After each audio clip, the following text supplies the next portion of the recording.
fleets to electric fleets by 2029, and 3 of the cities in Andhra Pradesh have been nominated as Model Electric Mobility Cities of the Future. It's only fitting then that our next speaker, I welcome on stage the co-founder and former CEO of Tesla Inc., Mr. Martin Eberhard, to address this gathering, please.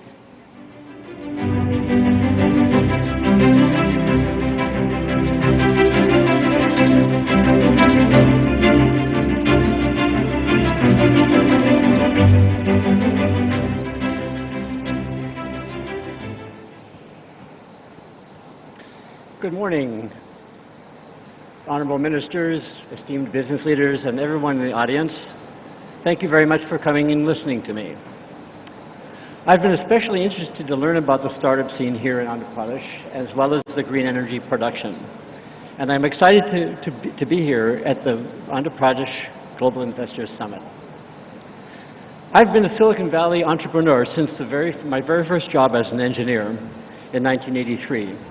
That was actually the only time I applied for a job. Thereafter, I either worked at a startup company that I founded or I was recruited. The most famous of these startups, as was mentioned, of course, is Tesla, where I was the founder and the original CEO. Today, I'd like to share a few lessons that I've learned over my years as an entrepreneur. Hopefully, you'll find some of these lessons to be relevant here in Andhra Pradesh, particularly to those of you involved in startup companies, either as entrepreneurs or as investors. My first startup company developed high-resolution graphics terminals, something that was technically interesting but not particularly relevant. My next startup company was the first company making e-books. This was also interesting but otherwise not relevant. It was my third startup company that started a revolution. It seems unimaginable now, but in year 2000, when I started thinking about Tesla, nobody in the world was making electric cars. No established car companies, no startup companies, and most people didn't think electric cars were even possible. Tesla proves them wrong and showed that the future of automobiles is absolutely electric. Today, every legacy car company in the world knows that their future is with electric cars, and there is a rich ecosystem of EV startup companies around the world. The real problem that I saw in 2002 was climate change caused by fossil fuel consumption.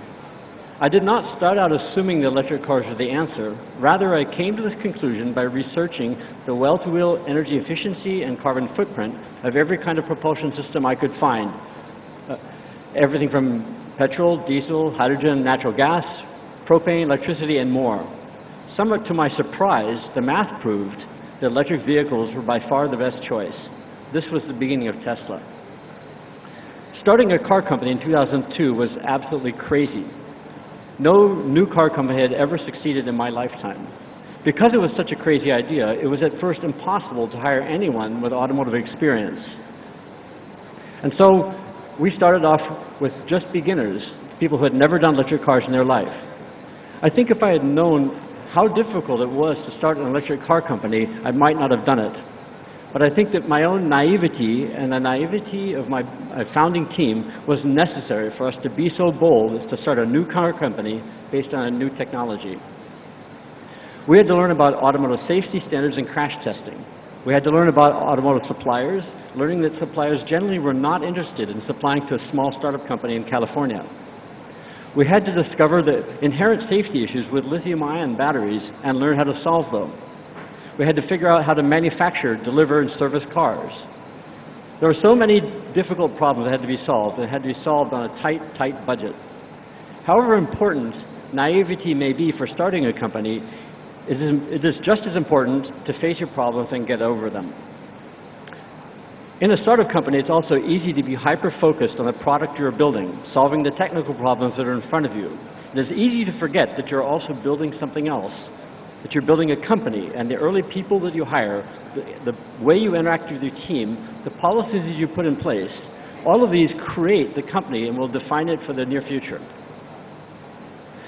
In 2002, the idea of climate change was caused by humans, and it was still debatable. Today, 21 years later, this is a settled question. Climate change is real, it is an existential problem, and we are the primary cause of climate change. Do I think that replacing all of our cars with electric cars will solve this problem? No, of course not. But it is a start. the EV revolution was the best that I could do at the time with the resources that I had. We have a long way to go, and it was the best I could do. We all have a long way to go, and we need all of us to be focused on learning how to live in this world sustainably very soon. I am hopeful that this is the beginning of a green revolution that will get us there, not a greenwashing wave that will get us nowhere. And so here are a few of the lessons that I bring to this Andhra Pradesh Global Investors Summit. Do something that's really worthwhile and solve real problems in this world. Be bold, try something new, but face your problems when they arrive, and build great companies as you build great products. Thank you very much.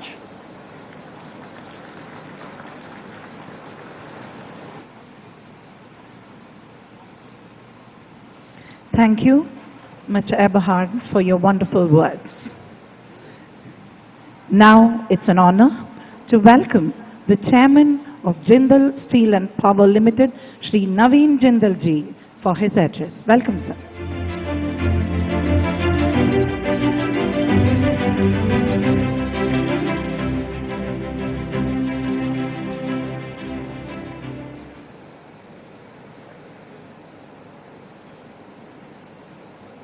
Mr. Jaganamohanreddy, the young and dynamic Chief Minister of Andhra Pradesh,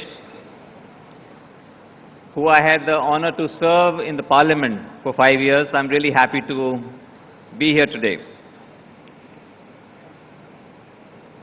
Mr. Krishna Reddy, Honorable Union Minister of Culture, Shri Gudivada Amarnath, Honorable Minister of Industries, Andhra Pradesh, Honorable Minister Shri Rajendranath Reddy, my friend, Honorable Member of Parliament, Mr. Bala Shauri, all the Honorable Ministers, Members of Parliament, MLAs, People's Representatives,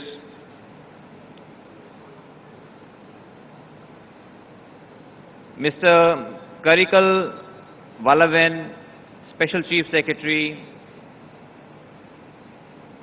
Dr. Jawahar Reddy, Chief Secretary of Andhra Pradesh, all the dynamic officers of Andhra Pradesh. We meet a lot of officers in lots of states. I must say that Andhra Pradesh has a lot of young, bright people and very, very helpful officers. India's leading industrialist that we are all very proud of, Mr. Mukesh Ambani, Srimati Preetha Reddy, Shri Hari Mohan Bangad, Mr. G.M. Rao, Dr. Krishna Ella, my friend Puneet Dalmia, Arjun Oberoi, young and dynamic Karan Adani, I think he must be the youngest person on the dais, all the captains of industry on the dais, off the dais, friends from electronic and print media, ladies and gentlemen, Andariki Namaskaram. We are honored to be here at the Andhra Pradesh Global Investor Summit 2023. Andhra Pradesh is the holy land of Lord Venkateshwara Swami. I'm sure when we're holding this summit here, we will have Lord Venkateshwara's blessings to make this event a grand success. We are pleased to share our positive experience of working in Andhra Pradesh for last many years. We see it as a potential industry hub of the future. Andhra Pradesh is renowned for its excellent infrastructure, large manufacturing base, talented youth, and a very business-friendly environment. We, on behalf of Jindal Steel and Power, express our gratitude to the state government for its visionary leadership and progressive policies that have attracted a lot of investment. The single window clearance policy and the industrial development policy 2023 have created an investor-friendly ecosystem, making it easier to set up and operate industries here. We are delighted to share that just recently we took over Simapuri Energy, which is a 600 megawatt power plant, and you'll be happy to know that we have already started one unit of 150 megawatt, another unit we are going to start this week, and then by April, the entire 600 megawatt would be commissioned and serving the country's need of energy. Further, to increase our investments in the state, we are working on setting up a 3 million ton steel plant near Visakhapatnam, and by investing more than 10,000 crores, and more than 10,000 people are going to be getting employment here directly and indirectly. And today we are also going to be signing a MOU to that effect. Friends, we are very fortunate that we have a very young and dynamic Chief Minister in Mr. Jaganamohanreddy. Andhra Pradesh is very strategically located. It has abundant natural resources, skilled workforce. All these factors make it a very attractive destination for investment. As investors, we are committed to partnering with the state to realize the true potential of Andhra Pradesh. My elder brother, Mr. Sajan Jindal, chairman of JSW Group, he was supposed to come here today because JSW is investing in a very large way in the state of Andhra Pradesh.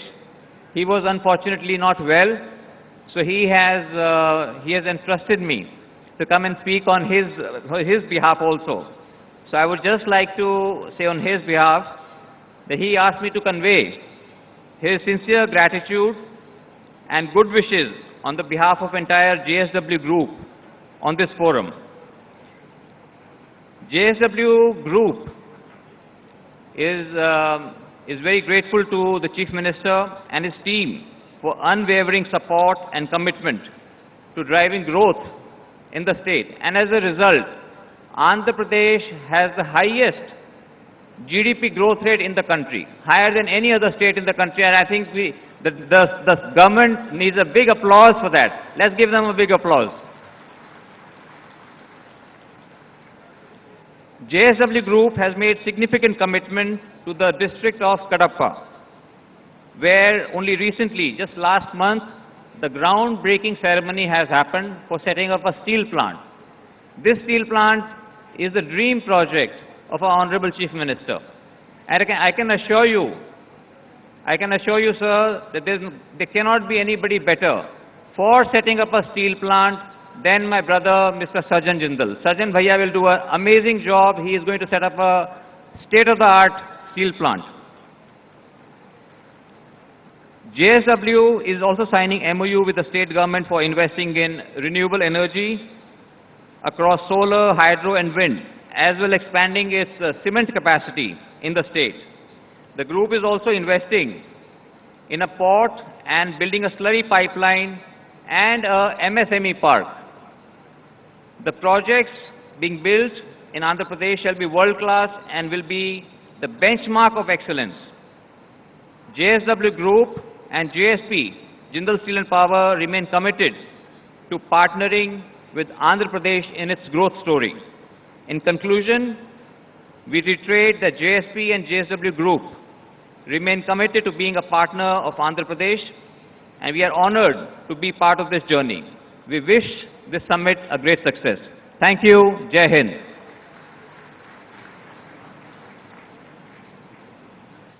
Dhanyavad Shri Jindal ji, especially for highlighting the huge employment opportunities that will be there in the state in future. We now present to you an audio-visual presentation on the industrial and logistics infrastructure sector. Watch it.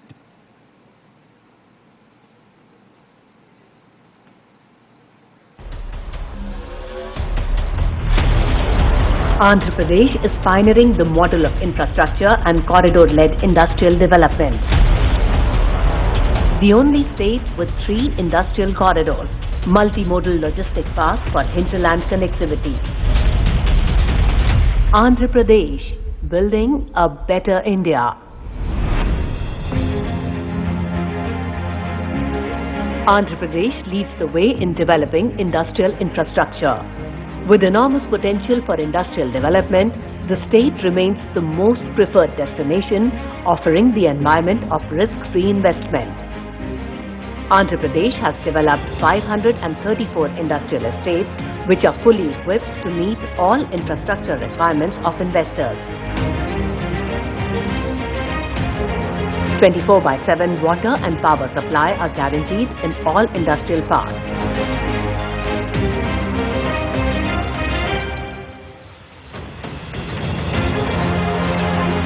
Andhra Pradesh is supported by robust industrial and logistics infrastructure with home to 3 industrial corridors: Visakhapatnam-Chennai Industrial Corridor, Chennai-Bangalore Industrial Corridor, and Hyderabad-Bangalore Industrial Corridor. The Tri-City Growth Corridor, covering Chennai-Tirupati-Nellore, figures in one of India's top 10 manufacturing destinations.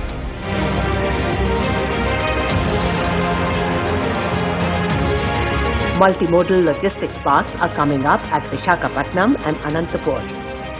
The state currently has 6 existing ports and 4 upcoming greenfield ports in Ramayapatnam, Machilipatnam, Bhavanapadu and Kakinada. The state consistently ranks in the top 3 in terms of cargo traffic handled at the port.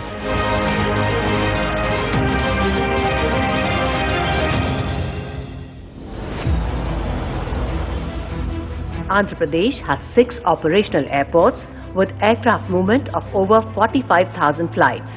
Year-on-year freight traffic growth at 33% in 2019-20. Total cargo handled standing at 3.9 metric tons. Well-planned cargo and freight movement, 55% rail and conveyor belts, higher than the national average of 35%, 32% road, 13% pipelines or coastal shipping.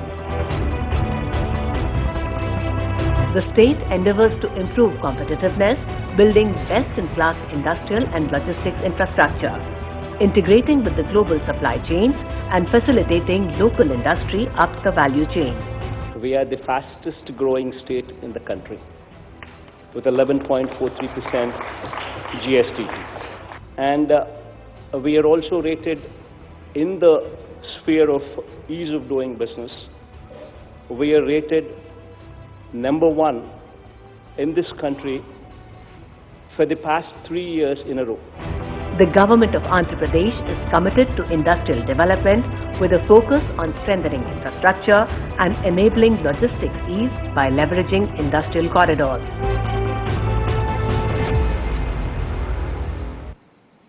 The fastest growing state in the country, 3 industrial corridors running through the state lines, and a gorgeous 974-kilometer coastline. If that isn't an advantage, what is? Ladies and gentlemen, as per the LEADS Report 2022, LEADS LEADS Report 2022, Andhra Pradesh was a top achiever in logistics ease in comparison with other states in India. To elaborate further on this, I would like to invite the chairman of GMR Group, Shri G.M. Rao Garu, to give his address to this audience. Please.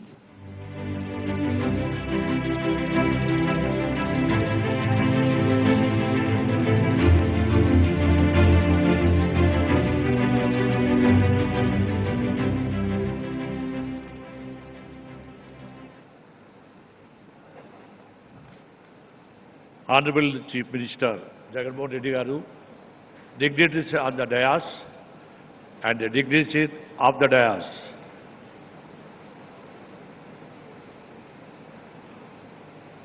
I heartily welcome all of you to my home state. It is a really pleasure for me to participate in today's the Global Investor Summit.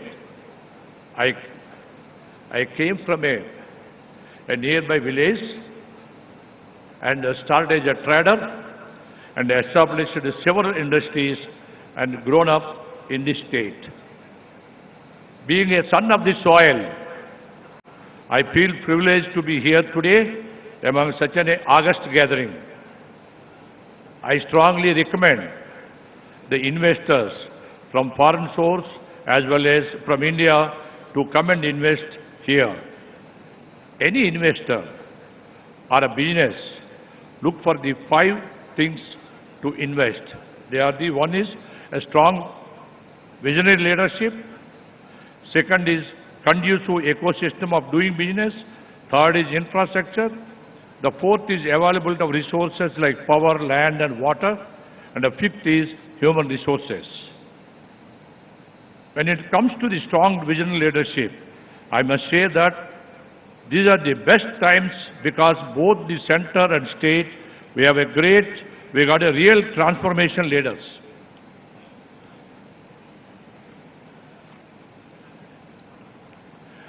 Our beloved visionary Prime Minister, Sri Narendra Modi ji, creating a new India. In the last 9 years, he has fundamentally transformed our country on the path of become superpower. According to me, India, the largest democracy in the world, is witnessing the most unprecedented transformation in the history of the free world through digitization. One can pick up any data, statistics, whether it is FDI, number of startups, unicorns, number of internet users, number of working hands, almost all the investment and the produce statistics, India will be top the ranks. And the beauty is that it is an inclusive growth. The current growth is not limited to few big metros, but it is encompassed for tied to 3 cities, villages and rural areas, all of our country as well. Similarly, Andhra Pradesh state, under the visionary leadership of our Chief Minister, Sri Jaganamohanreddy garu, is being transformed as the most progressive and forward-looking state in our country. The testimony of which are the facts that the state is ranked number 1 among all states in the country. And also, now we are witnessing the double-digit growth consistently. Talking about the infrastructure and resources, we have all seen the videos and presentation as how the state has surplus power, water supply, land and skilled resources. And one of the great initiatives taken by the government is integrated approach to connecting and logistics. And in the help of 6 drives, namely ports, roads, airports, waterways, railways and dedicated corridors for the logistics. My dear friends, air, land and sea connectivity is the most critical place for the infrastructure development. And it is privilege of GMR Group to be part of this development. We feel privileged to be developing the Greenfield Airport, Bhogapuram International Airport, that is at Visakhapatnam, in my home state. With a due humility, I can say that GMR Airports is the only private airport operator having a experience of Greenfield and Brownfield airports. Greenfield like Hyderabad, Brownfield is a Delhi airport. Recently we started Goa airport also, Greenfield. We will be developing the Bhogapuram airport with a phase 1 serving 6 million passengers and ultimate capacity of 40 million passengers. This first phase investment will be the tune of rupees of 5,000 crores. Well, you might think airport is a one terminal building, but let me correct that an airport ecosystem is like an integrated city itself. We will be developing state-of-the-art cargo facilities that will cater in exports of industrial cargo, pharma, and fisheries and their perishable and other perishable items through highly advanced temperature control cargo zones. We'll also be developing the Aerotropolis and airport city around the Bhogapuram airport that will consist of industrial zone, airspace zone, education zone and healthcare zone. Will replicate the success of Hyderabad airport and airport city. I'll still remember old days when foreign investors used to criticize the poor air connectivity and shy away from coming to Hyderabad. The new world-class airport and airport city is acting as the catalyst for the socio-economic growth of the Hyderabad city and state at large. Similarly, the new Bhogapuram airport and airport city will help in the transformation of the Vizag city, and also the state will place it on the global map as the most preferred investment destination. It is globally proven that aviation has a huge multiple impact on the socio-economic development of the region. According to the study of NCR, they did it in 2017, Delhi airport is contributing about 18% towards the Delhi state GDP. The Bhogapuram airport development is estimated to create around 1 lakh direct and indirect jobs. It will contribute significantly towards the state GDP. Dear friends, my foundation was laid in this state, which has taken me a global platform. Today, GMR Airports is the second largest private airport developer in the world because of this foundation. I personally vote of my home state. Please come and invest, make this state your preferred state for business. Thank you very much.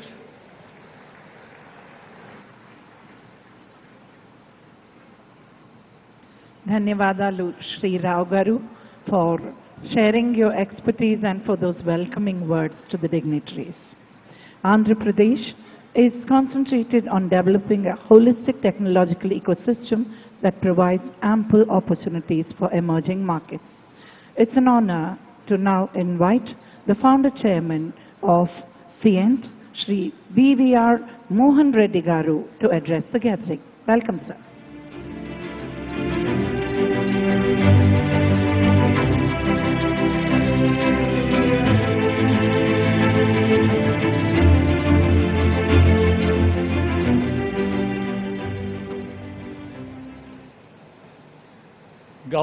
గౌరవనీయులైన ముఖ్యమంత్రి గారు శ్రీ జగన్మోహన్ రెడ్డి గారు, మన రాష్ట్రానికి చెందిన చాలామంది మినిస్టర్లు ఉన్నారు, మెంబర్స్ ఆఫ్ పార్లమెంట్లు ఉన్నారు, ఎమ్మెల్యేస్ ఉన్నారు. వాళ్ళతో పాటు నా ఇండస్ట్రీ కొలీగ్స్ కూడా చాలామంది ఉన్నారు. వాళ్ళందరికీ ఈ సభాముఖంగా వాళ్ళని ఆహ్వానం పలుకుతున్నాను. I am a born Andhra. I am a first generation Andhra entrepreneur, and I of course have the distinction of starting up a R&D facility for technology services way back in 2007 in Kakinada. That's about 17 years now.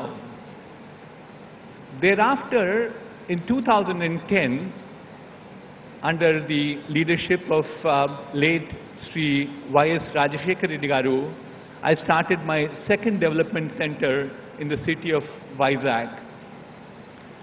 We have about 1,200, 1,300 high-paid engineers who work for us between the two centers. And we do some of the very marquee work for customers all around the world. The best of oil and gas companies, the utilities, telecom, and as the recent past, we actually do work in maintenance, repair, overhaul of aircraft engines for the aerospace industry. We've had extremely positive growth, positive feelings about how we set it up. One could always ask me this question, why did it not grow as well as the other places? There are always the challenges of the tier 2 towns in Kakinada, and we certainly believe that the growth will come back. Today, to the august audience and to the Honorable Chief Minister, I'd like to assure him that we will grow our business in Vizag especially. We want to consolidate our business in Vizag, and it will be a double-digit growth moving forward in terms of adding high-paid technology jobs. By now, you could recognize the key thing that is important for us to build our businesses is A, people, B, infrastructure. So infrastructure we have done reasonably well, but I think the key challenge will be in terms of people. There's no denying at all that if you look at a substantial part of people who work in Hyderabad right now in the IT corridors come from this province of Andhra Pradesh. A substantial part of NRI population in the Bay Area came from Andhra. But I think there's a lot more to be done.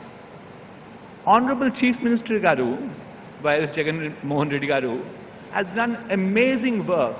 To me, actually, I've said this in the past too, I'm really astonished about the amount of focus that he has on education. Look at number of schemes that are there in Andhra Pradesh right now. Manabadi, Jagananna Vasati Divana, Jagananna Ammavadi, Jagananna Vidya Kanuka, Jagananna Vidya Divana, tabs for free of cost to about 5,18,000 children, and finally there is Jagananna's Videshi Vidya Divana. In terms of even budget that we spend on education, it's one of the best in the country at 1.12 lakh crores. So there is a very positive momentum, because I've said this too, spending money on education is a long-term benefit, so not many people are very keen about it, but I should submit that Sri Jaganamohanreddy Garu had the vision in making sure that we have a fairly large spend on education. So what is next? What do we do more? Two submissions I have for the Honorable Chief Minister and the august audience today. The first one is the quality of our technical education has to improve. That's become one of the key challenges for us. The key challenge is because the world is moving in terms of technology. I keep saying we haven't seen this particular rapid change in technology any time in our lifetime. So we see there's a fairly large technology obsolescence that happens. So unless we rejig our education system at the higher education too, the various schemes that Jaganamohanreddy Garu has put will bring the pipeline to us. But pipeline will take time. We need interventions at the higher education now. That's my first submission to him. We need to definitely make those interventions to ensure that Andhra becomes the knowledge capital of the world. My second submission is there is enormous amount of need for job creation. The job creation can be done only through one thing called entrepreneurship. There's evidence all around the world that 60% of new jobs that get created in any country, west or east, get created only by entrepreneurs. So therefore, I think we need to give a little more spurt in making sure we have innovation, incubation, entrepreneurship in the state of Andhra. And I think there are a few moves that are being done, but my submission to Honorable Chief Minister is these two things, higher education and entrepreneurship, are the ones which will take the state to much, much higher levels. With this, let me conclude by wishing all the very best to Honorable Chief Minister Garu and wish the state of Andhra Pradesh prosperity. Thank you.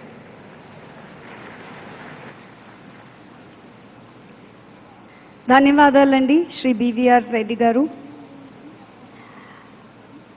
Ladies and gentlemen, in the height of the pandemic, this research-led company fulfilled the necessity of the hour by formulating the co-vaccine that has been deployed across the world.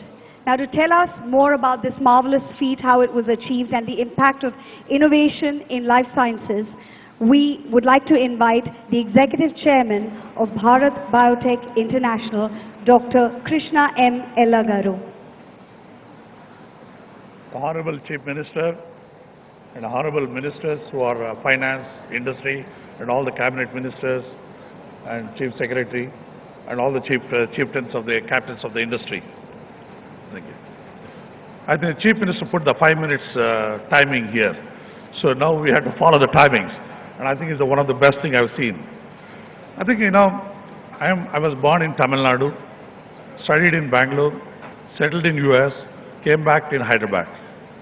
And I was instrumental in creating a Genome Valley and the policy what can be created. Today, we are one of the vaccine hub of Telangana, in the country itself. But we have not done anything to the Andhra Pradesh, but certainly we look forward to do something in the veterinary vaccine, animal husbandry and aquaculture. Because now the future is going to be the seafood industry, which are going to be vaccinated, not even chemicals are used. I'll tell you one thing, when Chief Minister program was AP, stands for Abundance and Prosperity. The abundance and prosperity means many people would not have noticed, but it's an appropriate word, abundance and prosperity. The abundance comes from the resources, one, but the second one important, human resources. And the human resource, and Telugu people are the highest export of the human resource to the globally. Today, any country is surviving only because of foreign exchange coming from the non-resident Indians sending to India. When you look at Rayalaseema, highest number of people in the Middle East, they are sending their money. And that is why even foreign institutional investor doesn't put money. We are still surviving as a country because of the human resource export and coming back. And I really request the Andhra Pradesh government to focus on one thing, on skill development. And it's wonderful to have an opportunity to create a skilled university, not skill development institute everywhere, excellence in every district. You dilute the effect. But if you have one university, no country, no state has done it so far. And you should lead that as a skill university in the country, number one. Number two, pharma. Is no point, already pharma, Vizag and Nellore, all those places already leading in the pharma of Andhra Pradesh. But again, competing with other states is not worth it, but we focus on intermediates. Because now the Indian government was desperately looking for intermediates to be manufactured in India, less dependence on China. So that means intermediate park, nobody has set up in the country. So we can be unique as Andhra Pradesh, that position on that intermediates. Third important aspect, toy industry in Vijayawada is one of the important industry. Many countries like US and Europe are looking for environmental friendly toys, which are lead-free, chemicals and all that. And you have a good skill set in Vijayawada and other area that can be a toy park. With little bit mechanization, little bit environmental friendly chemicals using, and I think you can globally compete the toy industry, which again nobody thought about it as a country itself. And it is the highest export of the toy industry. Chinese, one of the major industry of export, China was toy, but nobody want to buy China toy because of the chemicals that is coming in. One can fourth. Fourth important, food and agriculture biotechnology. And I think that's a unique proportion Andhra Pradesh can offer over other countries, other states. Why? I'll tell you a very good example. In Kadapa, we go Musambi juice, and nobody has made a Tetra Pak. But where we drink orange juice, usually the orange juice what we drink, it comes from Brazil and Chinese concentrate. And we drink orange juice because Americans are drinking orange juice, so we are also drinking orange juice.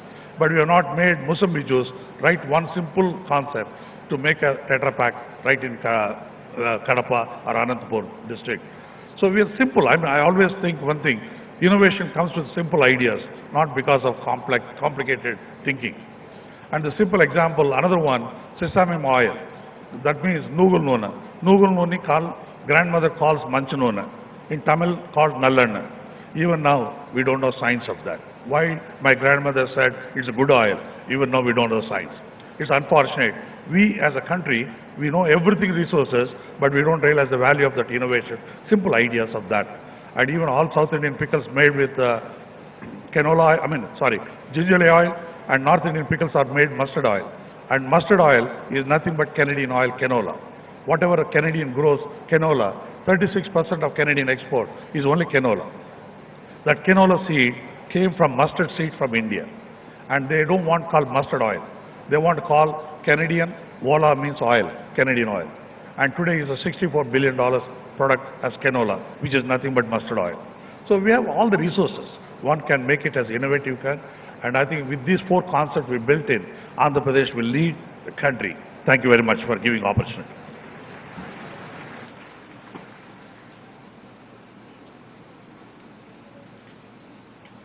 Nandri, Dr. Krishna Ella avargale.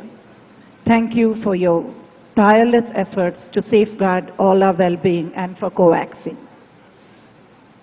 Now, for a perspective on cooperative good governance, it's an honor to welcome Managing Director, Dalmia Bharat Group, Shri Puneet Dalmia ji. Welcome, sir.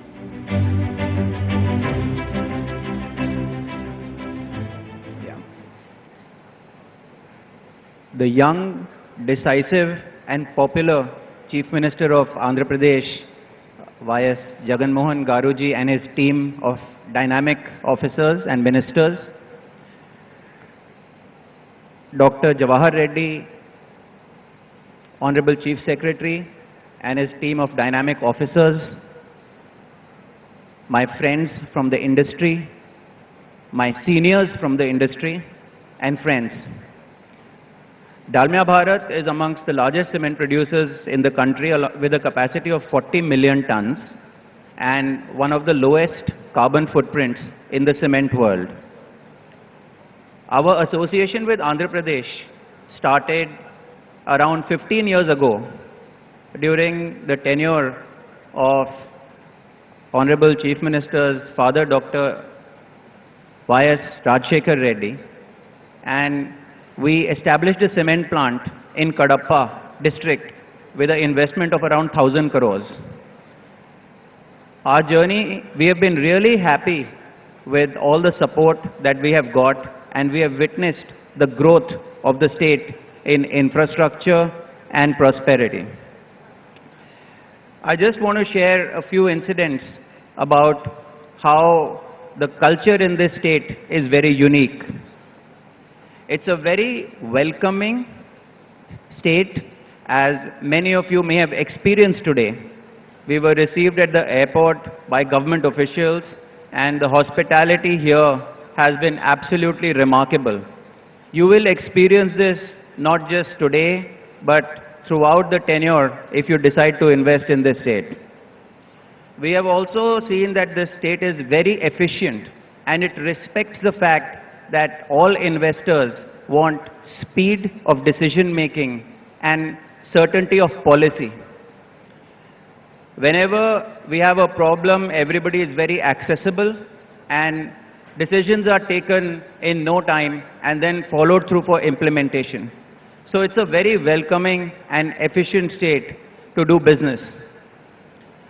Lastly, I want to say that this Global Investor Summit has been conceptualized at a very large scale, and I'm very happy to see that lots of captains from industry and from all over the country have come here to demonstrate their investments and trust in this state.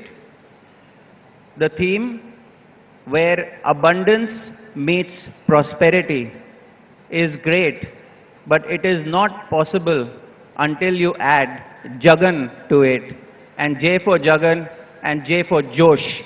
So I think if you add Josh and Jagan to Andhra Pradesh, abundance will meet prosperity. Thank you very much. Very well said, and thank you, Shri Puneet Dalmia ji. Josh and Jagan Garu, indeed.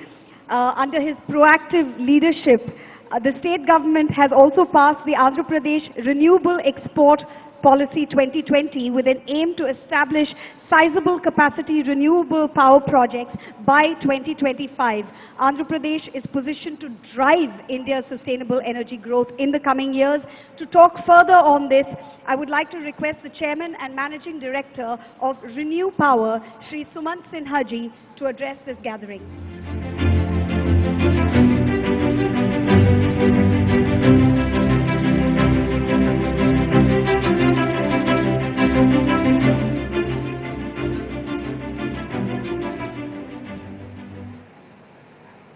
Shri Y.S. Jaganamohanreddy Garu, Honorable Chief Minister of Andhra Pradesh, other dignitaries and industry captains on the dais, ladies and gentlemen from the media, Namaskaram, Bagunara.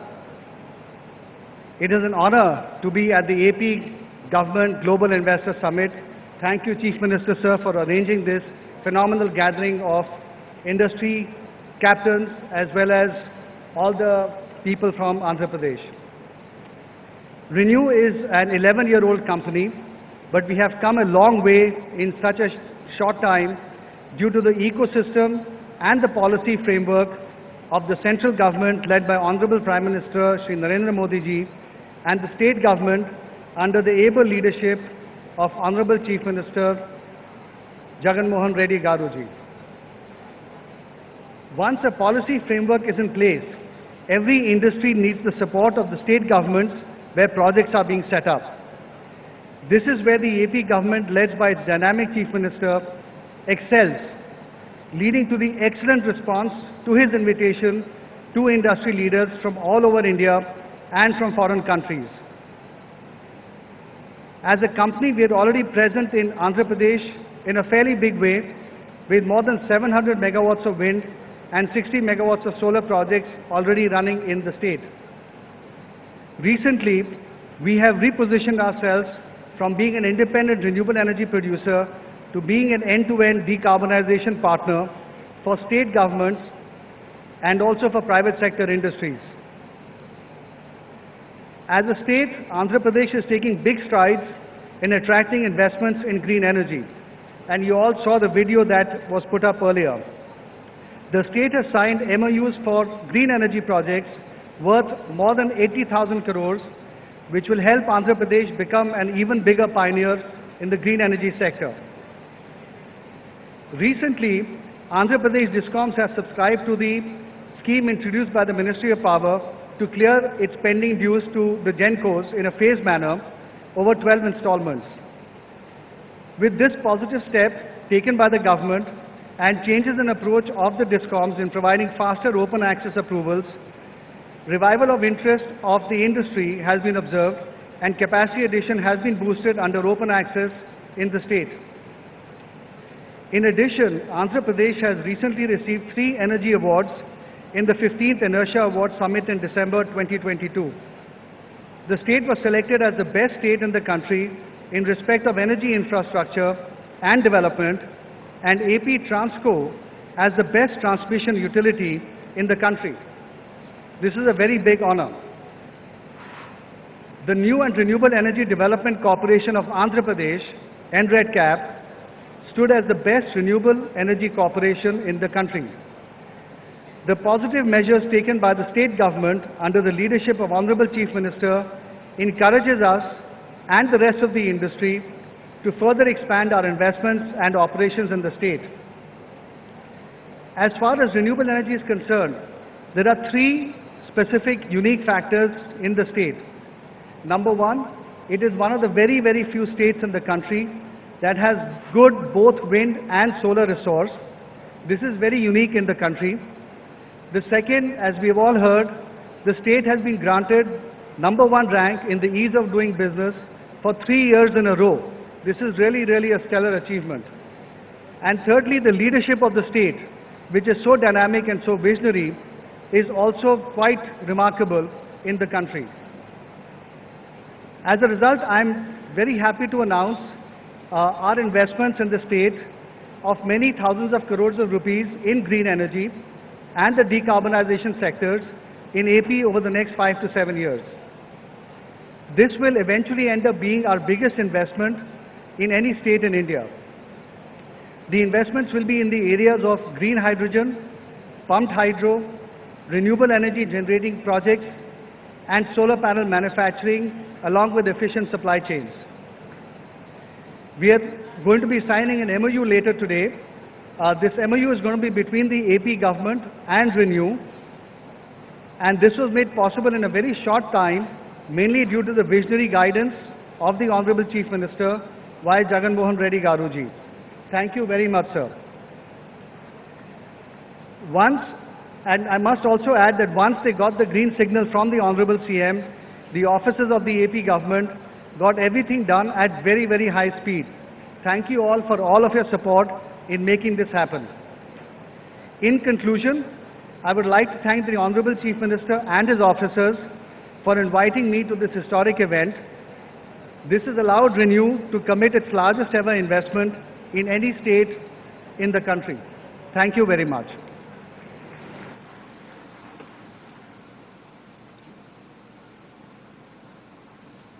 Dhanyavad Shri Suman Sinha ji. We now present to you an audiovisual presentation on the automotive and electric mobility sector. Can we have the AV?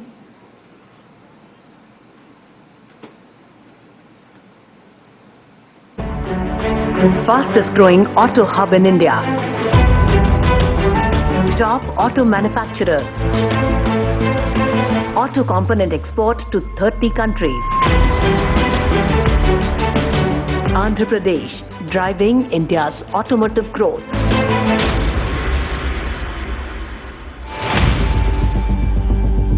Andhra Pradesh has the privilege of being home to two of India's largest auto investments in recent times. Top brands like Kia Motors and Isuzu have made the most of the state's competitive advantages to register a strong presence in the markets. I wish Kia Motors all the very best, and I assure to the management team who's functioning from this plant Kia that we would stand to support Kia Motors all through. The state is now exporting automobiles and related products to more than 30 countries, including the US, UK and Japan. Andhra Pradesh has taken the lead in tapping into the unexplored electric mobility space. The government of Andhra Pradesh is dedicated to sustainable development by prioritizing the electric mobility ecosystem in the state and introduced an exclusive policy, the Andhra Pradesh Electric Mobility Policy. Andhra Pradesh government is cognizant of environmental and social governance and focuses on reducing carbon emissions by converting all state transport corporation buses and government vehicles into electric vehicles, phasing out all fossil fuel-based commercial fleets and logistics vehicles by 2029. The state government is also focusing on manufacturing 10 lakh electric vehicles combined across all segments of vehicles. Develop 1 lakh slow and fast charging stations and 100 DC public charging stations by 2024. Build high-density energy storage of at least 10 gigawatts. The state government's visionary and proactive approach has prepared Andhra Pradesh to meet growing demands for electric vehicles the world over.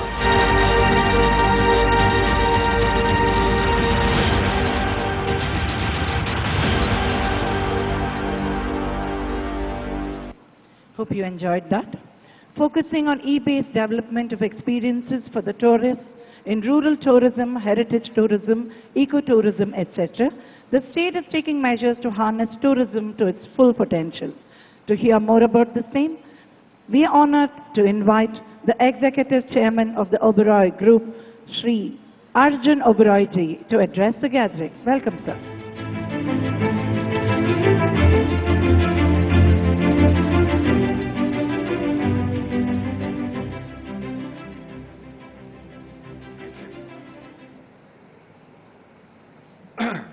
Honorable Chief Minister, dignitaries on the dais and delegates, good afternoon, namaskar. I would like to start by congratulating the Honorable Chief Minister for hosting the Global Investor Summit 2023. I also take this opportunity to congratulate the Honorable Chief Minister for bringing to the state a most aggressive and forward-looking tourism policy. The policy offers best-in-class incentives and aims to substantially develop tourism in the state through luxury hotels and resorts. The state of Andhra Pradesh has immense potential.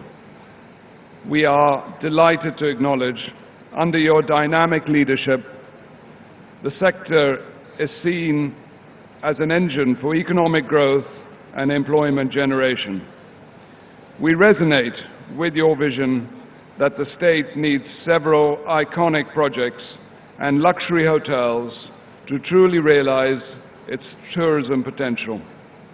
The Tourism Policy 2025 is a testament to your vision and will go a long way to support the development of travel and tourism in the state. Andhra Pradesh has numerous national advantages for attracting tourism and is one of the most visited states in the country. It is in the vision of the government to develop luxury resorts and hotels at prominent tourist destinations to position the state as a premier tourist destination and to aid in the development of these regions. Andhra Pradesh is blessed with the country's second longest coastline, perennial rivers and scenic backwaters. It is also considered as the home of the world's most visited religious destinations and boasts a vibrant and rich culture and heritage. So evident in Andhra Pradesh is the fourth most visited state for domestic tourists in the country. The government of Andhra Pradesh, under the dynamic leadership of Honorable Chief Minister Shri Jaganamohanreddy, is committed to the socio-economic development of the state and special emphasis on tourism as one of the key growth engines for the economy and crucial for generating employment and economic prosperity.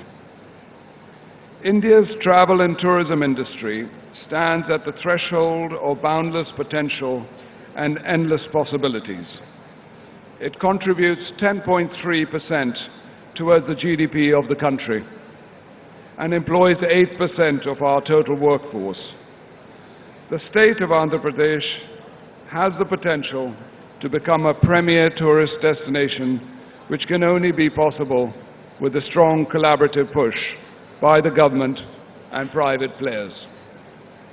On behalf of the Oberoi Group, we are committed to the development of tourism ecosystem in Andhra Pradesh and assure the Chief Minister that we will bring our very best hotels and spirit of excellence. We thank the Honourable Chief Minister for his continued support and far-sighted vision to develop the state as a world-class tourist destination. Thank you. Namaskar. Thank you, Mr. Oberoi, for that faith in the state and the government. Ladies and gentlemen, India is projected to grow at 6.7% in 2024, which is touted to be the fastest growing major economy in the world. Our next speaker will take us through how India is placed in a global bright spot. It is my pleasure to welcome to the stage the CEO of Adani Ports SEZ, Shri Karan Adani ji.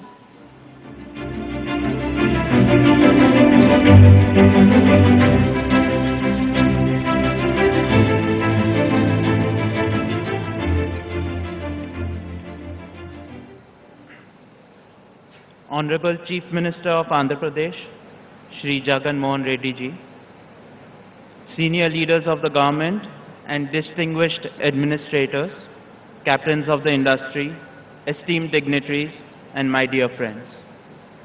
A very good afternoon to everyone. It is an honor to be here and speak at the Global Investor Summit 2023 before so many luminaries from the political, social, and entrepreneurial world. To me, this distinguished gathering represents in many ways the irresistible attractive business destination that the state of Andhra Pradesh stands for. The state of Andhra Pradesh is renowned for its excellent infrastructure, large manufacturing base, talented youth, and business-friendly environment. It has the second longest coastline in India and has established itself one of the most prominent connection points with major world markets. I congratulate the leaders of the state for their vision towards a sustainable future, for being recognized by World Bank as the #1 implementer for energy efficiency and conservation program. Honorable Chief Minister, I would like to express my sincere gratitude for supporting the business fraternity at large. It is your mix of astute and efficient governance that has brought business houses like Adani Group to Andhra Pradesh. Adani Group is active in multiple sectors ranging from ports, logistics, power, edible oil, and data center in this magnificent state of Andhra Pradesh, where abundance meets prosperity. Having already invested over 20,000 crores, our businesses have created more than 18,000 direct and 54,000 indirect employment opportunities in the state. Adani Group's commitment to your vision for the port-led industrial development is reflected in our actions. Our partnership with the government of Andhra Pradesh for the ports is an exemplary model of public-private partnership. Currently, Adani Group operates 2 large private ports in the state of Andhra Pradesh, that is Visakhapatnam and Gangavaram port, with a total capacity of 100 million metric ton per annum. In the next 5 years, we aim to add another 100 million metric ton of capacity and also transform these ports into industrial port cities. In the economic domain, your vision has laid the foundation to turn Andhra Pradesh as the most sustainable state in India. On these lines, pursuant to the MOU signed with Government of Andhra Pradesh, we are committed to developing 15,000 megawatts of renewable power projects over the next few years across 5 districts, that is Anantapur, Kadapa, Kurnool, Visakhapatnam, and Vijayanagaram. Ambuja and ACC Cement, the cement arm of the Adani Group, as part of our expansion plans, in the coming years, we will be setting up 2 plants in Kadapa and Nadikudi with a total capacity of 10 million tons per annum. We are also working on developing 400 megawatts of data center in the city of Visakhapatnam. These projects will not only bring further investment, but will also create employment opportunities and also demonstrate our commitment to the sustainable growth of state of Andhra Pradesh. Let me now turn to Adani Foundation, which is the community engagement arm of the Adani Group. The Adani Foundation has remained deeply committed to making strategic social investments for sustainable outcomes throughout India. I am glad to share that our footprint in the state of Andhra Pradesh is getting bigger as I speak on this occasion. Our teams are executing programs in Nellore, Tirupati, and Visakhapatnam districts. At present, we are touching over 180,000 lives and counting in the state. Honorable Chief Minister, we are honored to be part of the sustainable development of the state of Andhra Pradesh, and we will continue to do our part for future development and growth of the state. Thank you. Jai Hind.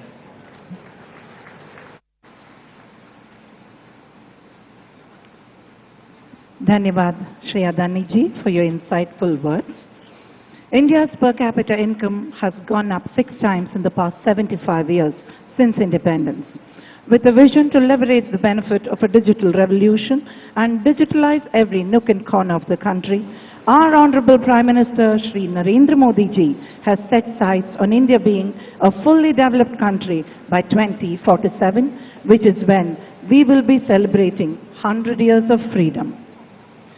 To share with us his insights on how we can achieve this collective goal, it's an honor to now invite an inspiring industrialist, Chairman and Managing Director of Reliance Industries, Shri Mukesh Ambani ji.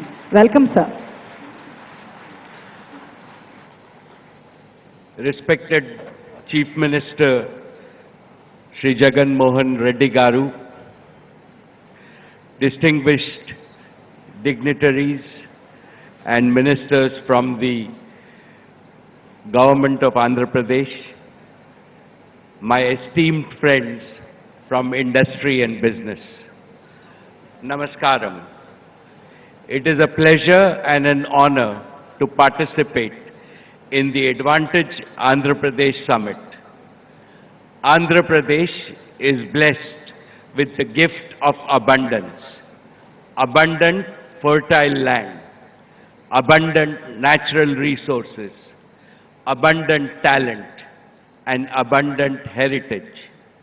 From the pristine beaches of Visakhapatnam to the rich and green plains of Godavari and Krishna, from the splendors of the Vijayanagar Empire to the lofty and sacred hills of Tirumala, three more strengths have made Andhra Pradesh more wonderful in modern times. First, the incredible strength of its entrepreneurs, especially in the areas of infrastructure and pharmaceuticals. Second, the enormous strength of Andhra's diaspora. Globally, some of the best professors, scientists, engineers, doctors, and professionals are from Andhra Pradesh. I, at Reliance Industries, am blessed to have some of my best professional managers in Reliance from Andhra Pradesh. Third, the growth of the blue economy in the coming decades will open up an ocean of new opportunities for Andhra Pradesh. Andhra Pradesh has the second longest coastline in India. It can prosper greatly by harnessing renewable ocean energy, seabed minerals, marine biotechnology, and so on. Dear Jagan Garu, under the determined and far-sighted leadership of our Prime Minister, Shri Narendra Modi, India has now become the fastest growing large economy in the world. Similarly, Andhra Pradesh has grown phenomenally under your visionary and youthful leadership. Be it economic growth or ease of doing business, the state today ranks among the best in India. My warm congratulations to you and all the officials of the government of Andhra Pradesh. There is energy, enthusiasm, and ambition among the youth. There is hope, optimism, and dynamism among the business community.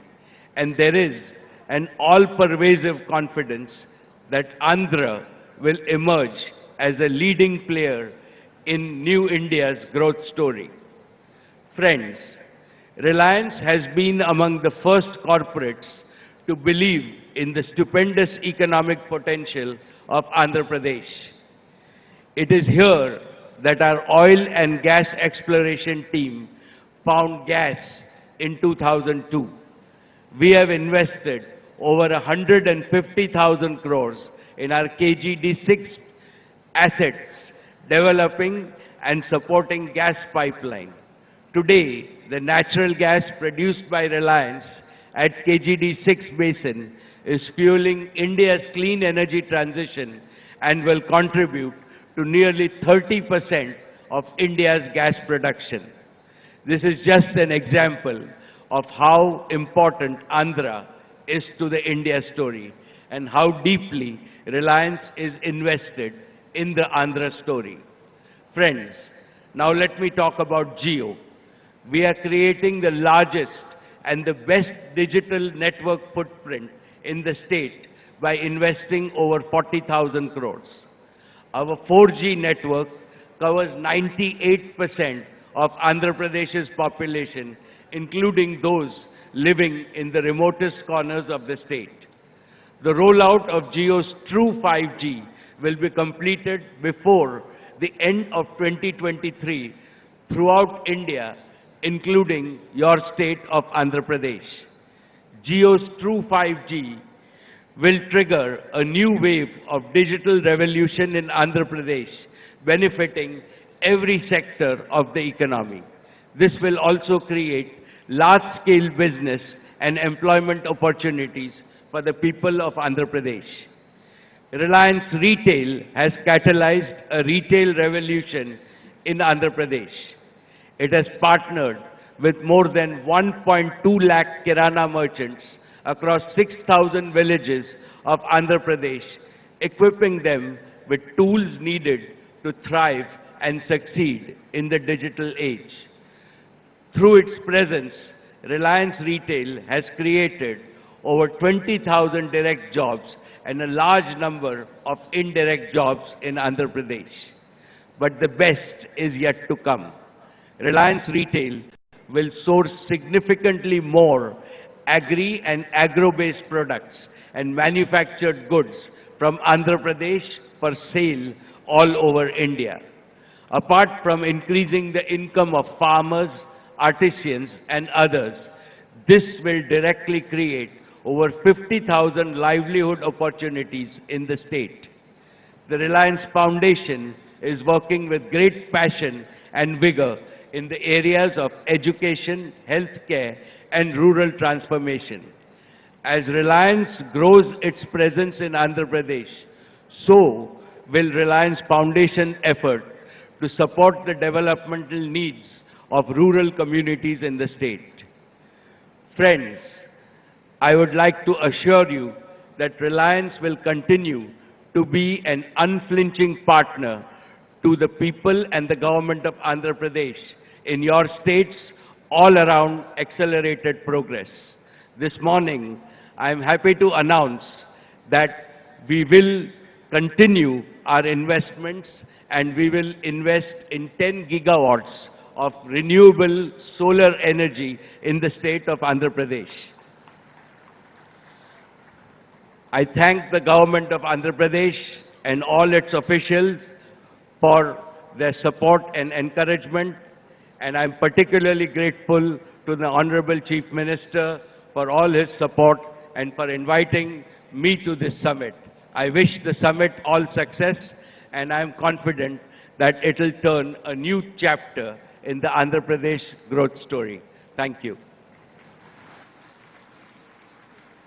Shri Mukesh Ambani ji, बहुत shukriya आपका for your unflinching faith and for being invested in the Andhra story. Now, ladies and gentlemen, before I move on to introduce our next speaker, for the sake of our international audience, I would like to explain the meaning of the word Josh. It means power-packed. So please join me for a power-packed welcome for the Honorable Chief Minister of Andhra Pradesh, Shri Y.S. Jaganamohanreddy garu.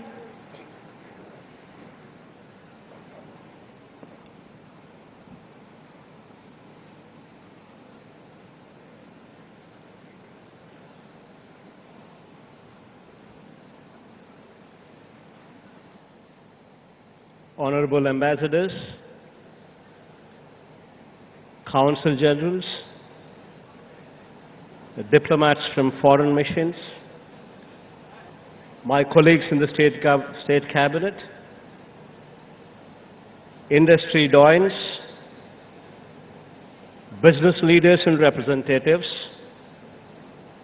officials from the state government, ladies and gentlemen,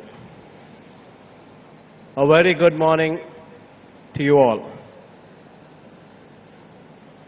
It's a proud moment to announce that the state has received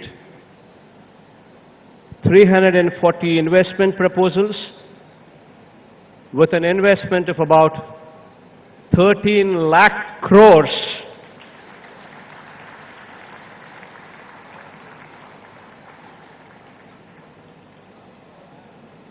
providing employment to almost 6 lakh people across 20 sectors distributed all along the state.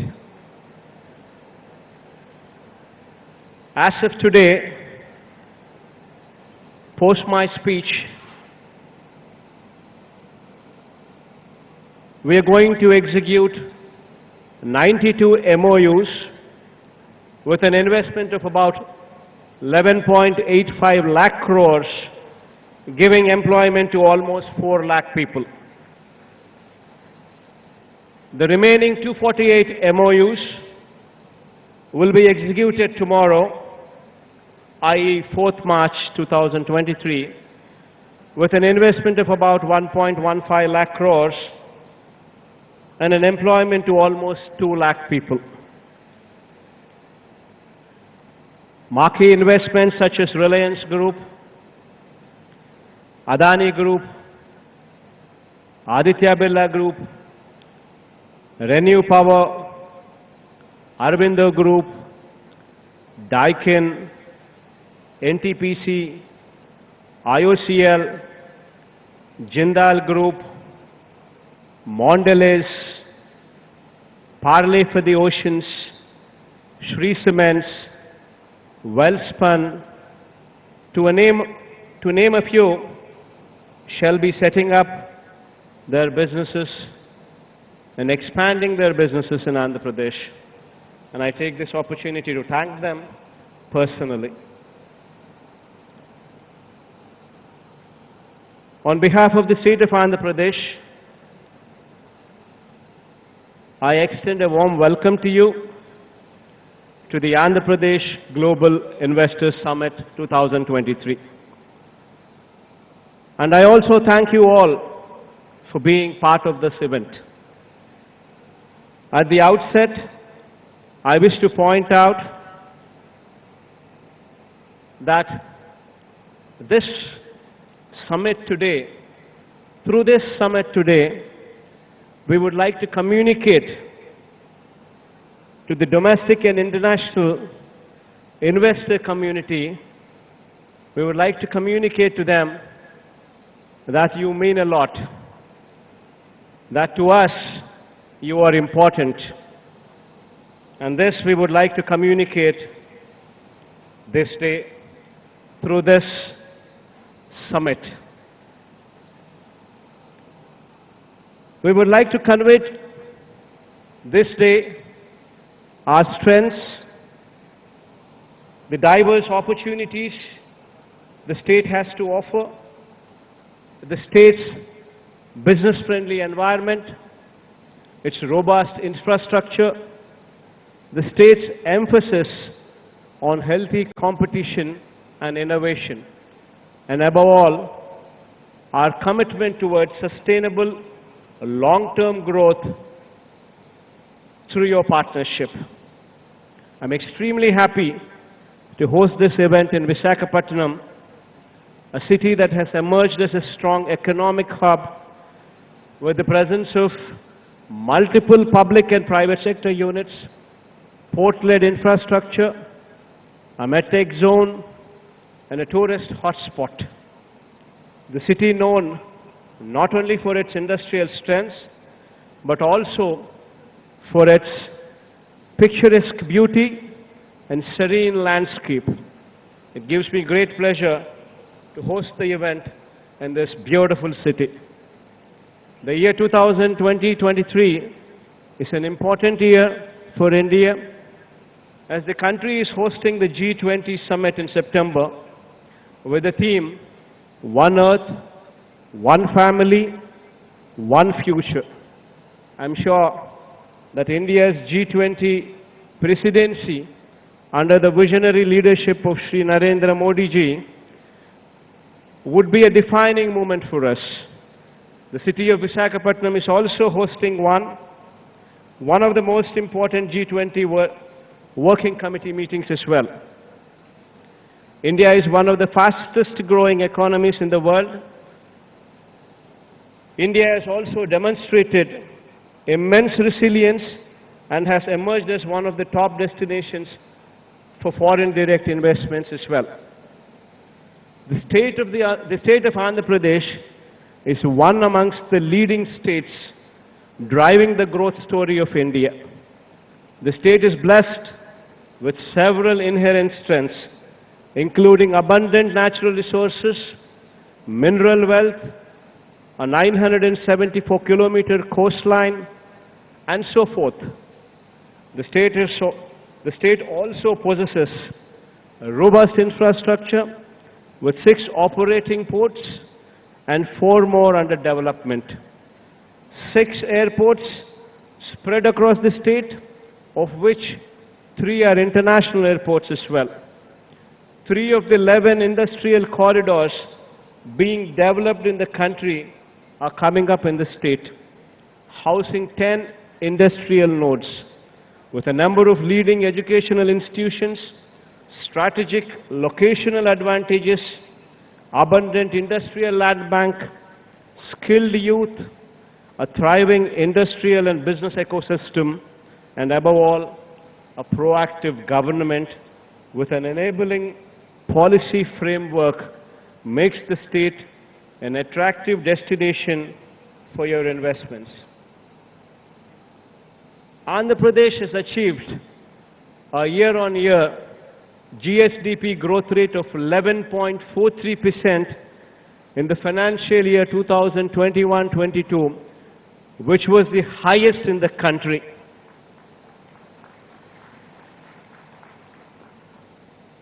Further, in the last 3 years, the exports from our state have also increased at a compounded annual growth rate of 9.3%.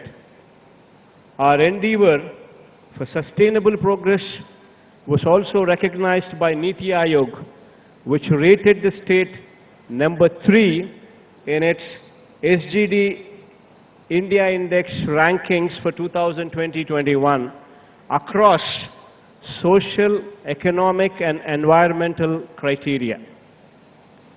Our focus in the state has been on formulating several path-breaking reforms and initiatives to strengthen governance at the grassroots, improve business environment, promote policy stability, drive competitiveness, and enhance transparency to provide a low-risk investment climate.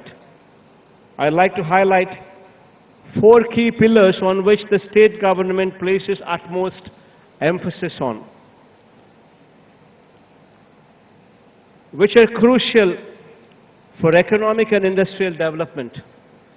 Greenification being 1, industrial and logistics infrastructure being the number 2, digitization being number 3, the 4th, enterprise and skill development. On greenification front, I wish to point out that with decarbonization becoming a global imperative, our emphasis continues to be on hastening the transition to renewable energy. Andhra Pradesh is blessed with a large renewable energy potential of 82 gigawatt. It is one of the very few states in India that has a combined potential for solar, wind, and pump storage as well. We have also identified and set aside dedicated land parcels for wind, solar, and pump storage projects as well. Andhra Pradesh is also blessed with unique geographical features enabling a potential of 34 gigawatt in pumped hydro storage as well, which can facilitate round-the-clock renewable power.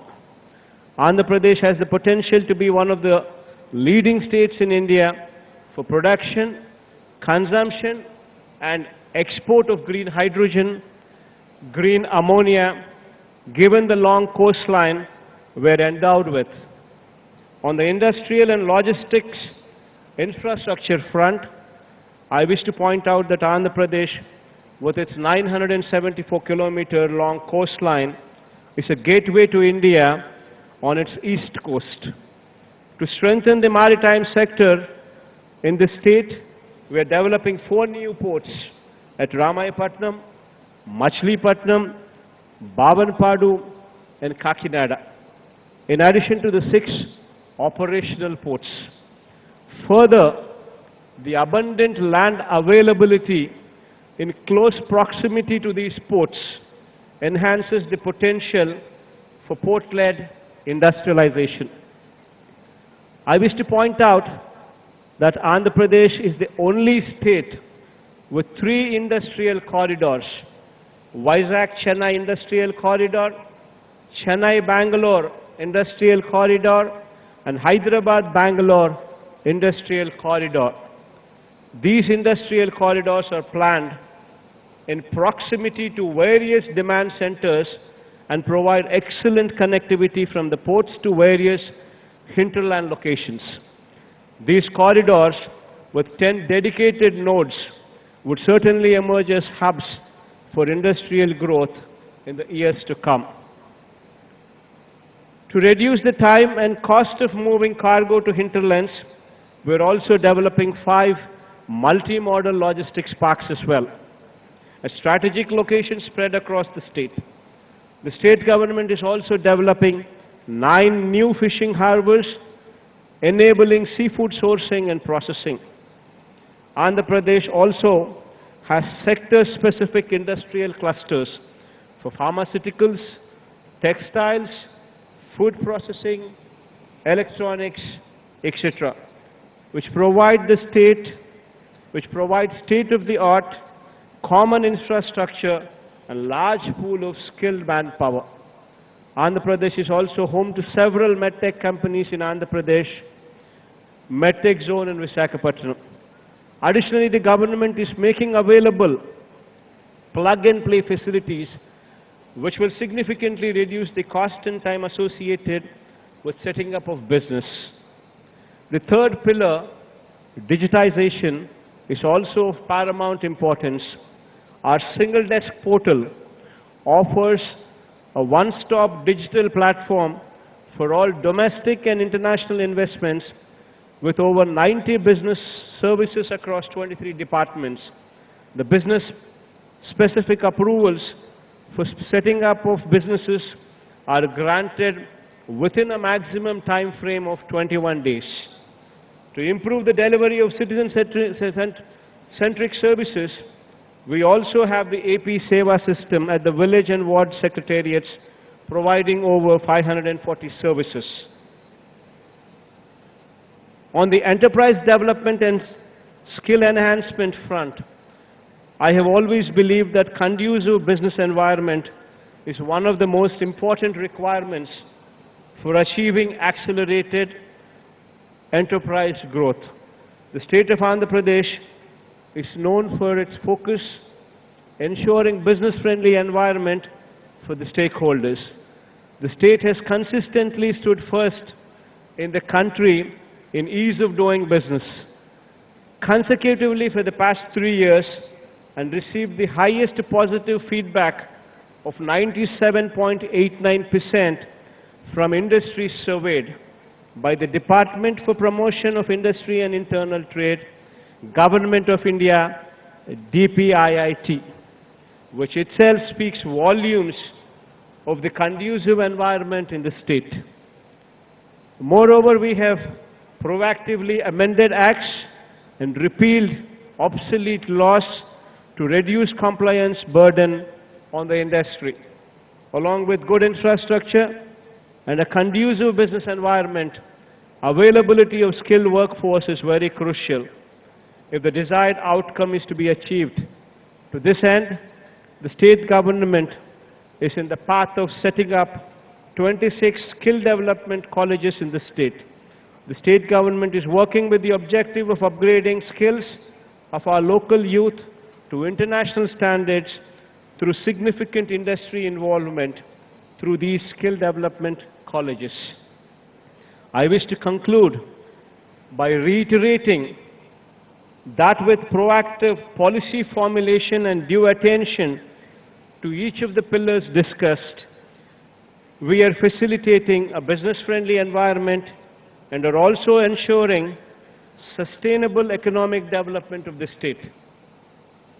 At the Andhra Pradesh Global Investors Summit 2023, over the next 2 days, we will be showcasing the strengths of our state and the business prospects that are available. We urge all the business leaders to participate actively in the sector sessions and engage with our teams to understand the potential opportunities in various sectors in our state. It is our commitment to facilitate the most conducive business ecosystem in the state. I once again assure you that we are only a phone call away. Whenever you need us for anything whatsoever in supporting your business, this is our assurance to you.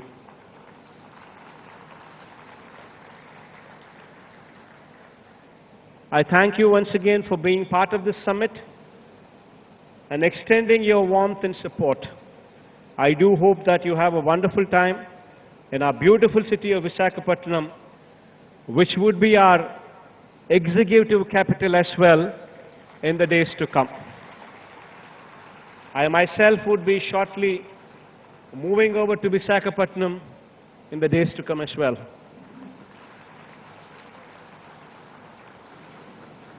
Thank you. Have a wonderful day.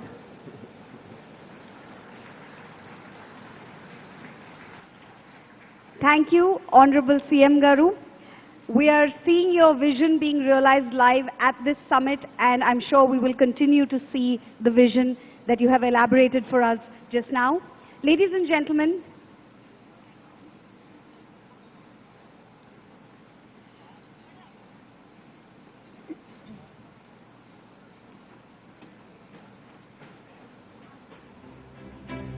and we have Shri Puneet Dalmia ji to thank for that wonderful phrase he coined at the event today, Josh and Jagan ji. I really think that's going to stick.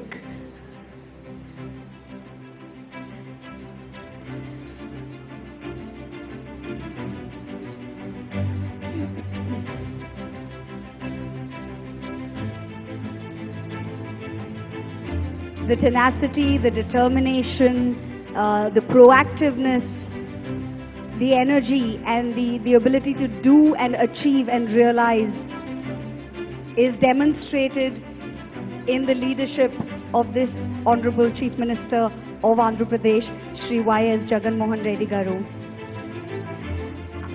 I request the audience to be seated.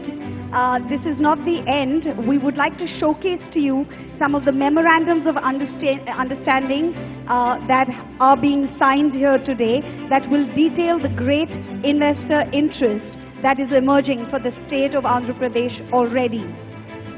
So I request you to please be seated. And I now request Shri Prasad Savarapu Garu, Vice President, Andhra Pradesh Board of Economic Development, to come and detail the MOUs for us, please.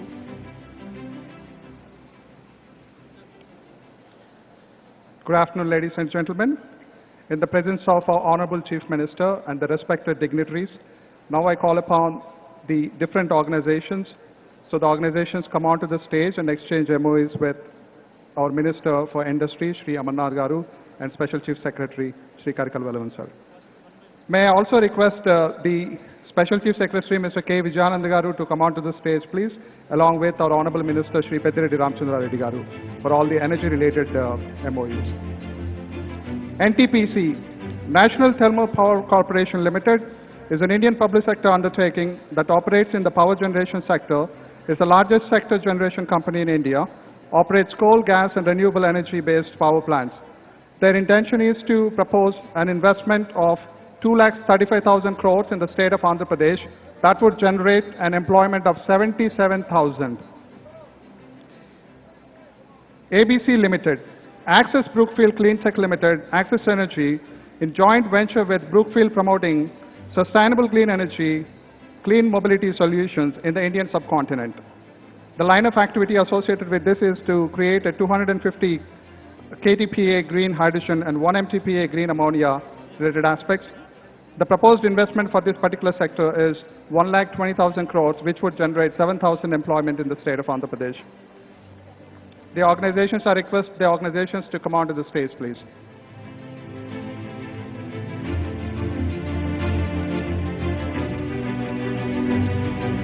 Ladies and gentlemen, please put your hands together and encourage our investors. Renew Power is a renewable energy company in India that focuses on developing, constructing and operating utility in wind, solar and hybrid power projects. Their line of activity associated with this is to create a 1 megaton kind of a power project with green hydrogen aspects. Their proposed investment size is 80,000 crores with expected employment of 11,000. Indosol, which is a high-quality energy solutions that focuses on 1,500 megawatt wind power and 3,500 megawatt solar power plants, with a 2,200 megapower pumped storage power plants in the state of Andhra Pradesh, which generates an investment size of 76,033 crores with 13,200 employment. JSW Group is an Indian conglomerate with interest in steel, energy, infrastructure, cement and other industries.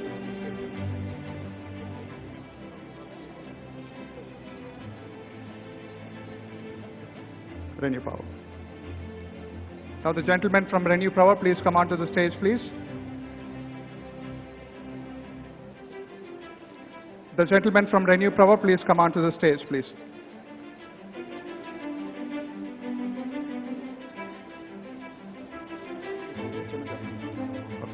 Renew Power is a renewable energy company in India that focuses on developing, constructing and operating utility-scale wind, solar and hybrid power projects. Their intention is to create an investment size of 97,500 crores.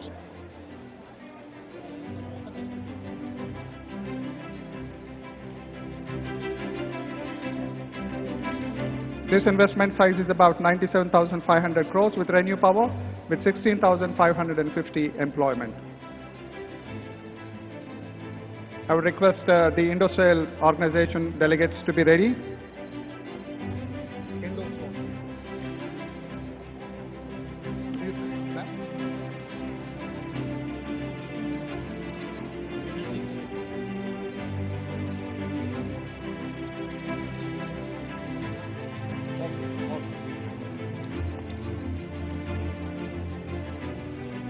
Next, Renew Power.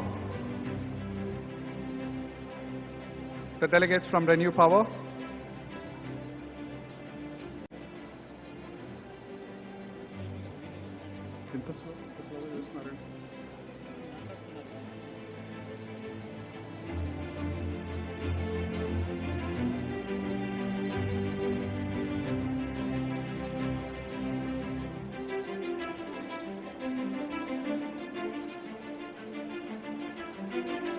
Ladies and gentlemen, the first view of the energy-related memorandum of understanding that we have with the state of Andhra Pradesh.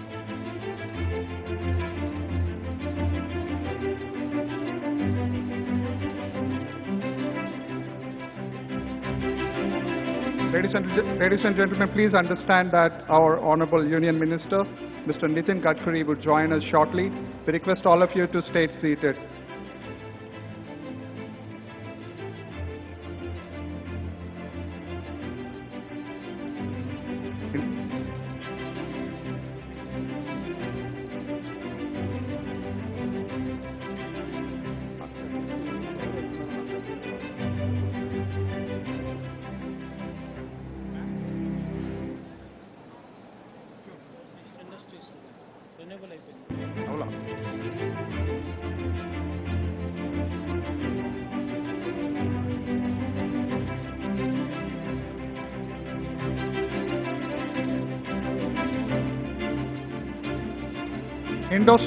Indosol provides high quality energy solutions with 1,500 megawatt wind power, 3,500 megawatt solar power plants, and 2,200 megawatt pumped storage power.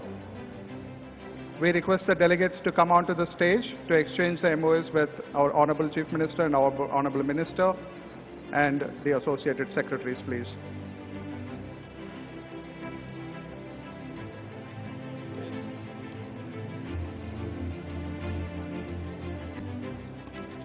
JSW Group.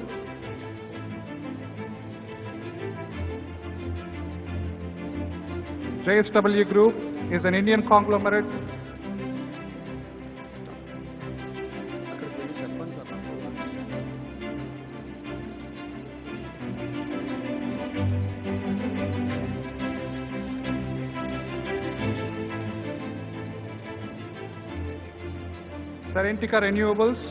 Serentica Renewables provides end-to-end energy management solutions, creating clean energy hubs in the state of Andhra Pradesh with the investment size of 12,500 crores with 2,000 employment.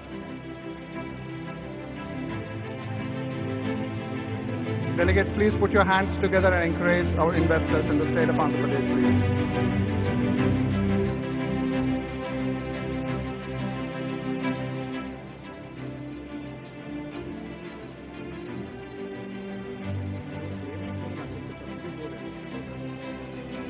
Avada Group, yes, sir. Avada Group is a renewable energy company in India that develops, constructs, and operates utility-scale solar and wind power projects. It also provides energy storage solutions and offers advisory and consulting services in the renewable energy sector. The organization's intention is to create a 1 megaton power capacity projects with 50,000 crores of investment, which creates a job opportunity of 7,300 people.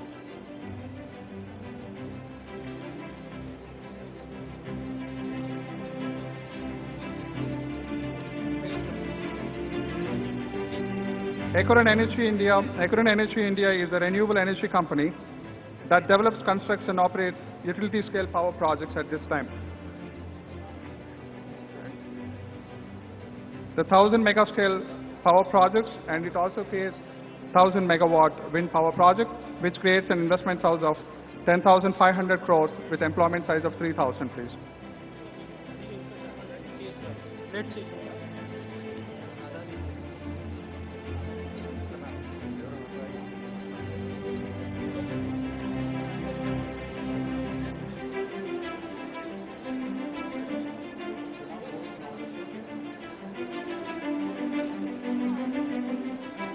Aditya Birla Group is an Indian conglomerate that operates in diverse industries such as cement, chemicals, textiles, financial services, telecommunications, and more. It's one of the largest conglomerates in India, has global presence with operations in multiple countries. We request the delegation to come onto the stage, please. With the Aditya Birla Group intends to create an investment size of 7,305 crores with an employment size of 1,250.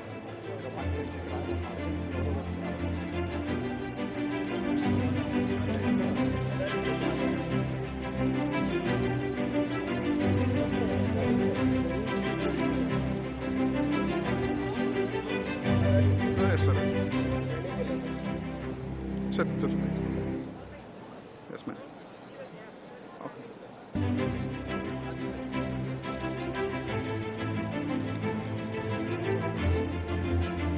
Aditya Birla Group.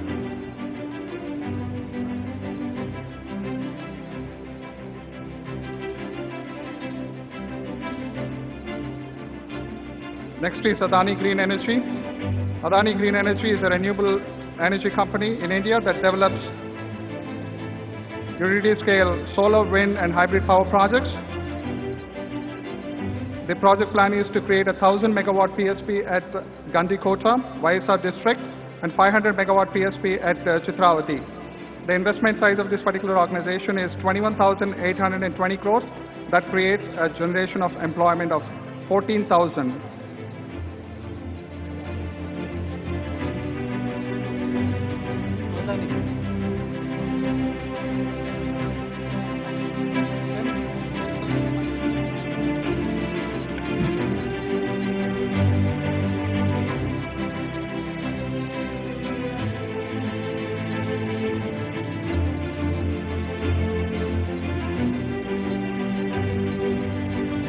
I request the delegates to put your hands together and encourage our investors, please.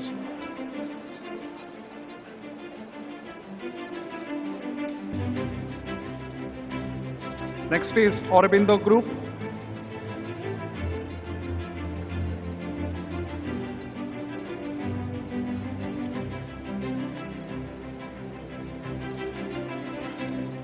I request the dignitaries from Aurobindo Group to come onto the stage, please.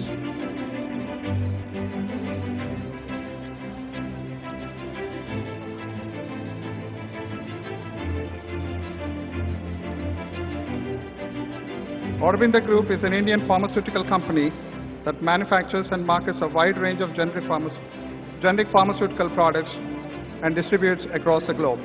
It has a presence in multiple countries and is focused on developing cost-effective and high-quality pharmaceutical products for the global market. Aurobindo Group also has interest in other sectors such as food and real estate. Aurobindo Group intends to invest about 9,015 crores that would generate an employment of 4,150.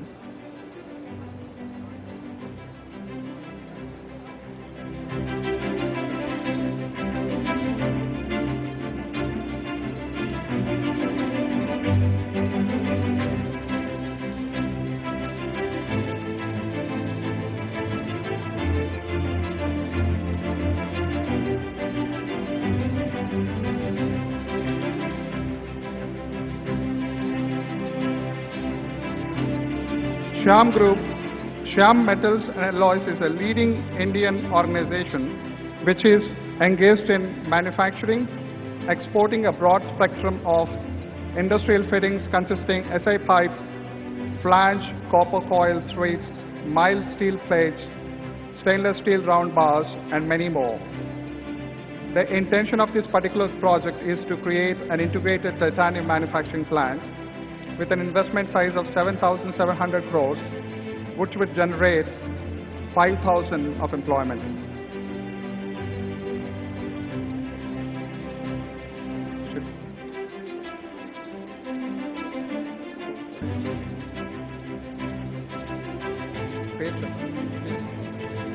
Shree Cements. Shree Cements is an Indian cement manufacturing company that provides and sells cement and related products. It's one of the largest cement manufacturers in India and has a strong presence in the northern, eastern and western regions of the country. Shree Cements has a diversified product portfolio and has won several awards for its quality and sustainable practices. Their intention is to have a manufacturing facility for cement and power with 4 megatons per year. Their investment size is 5,500 crores, which would generate an employment of 1,000.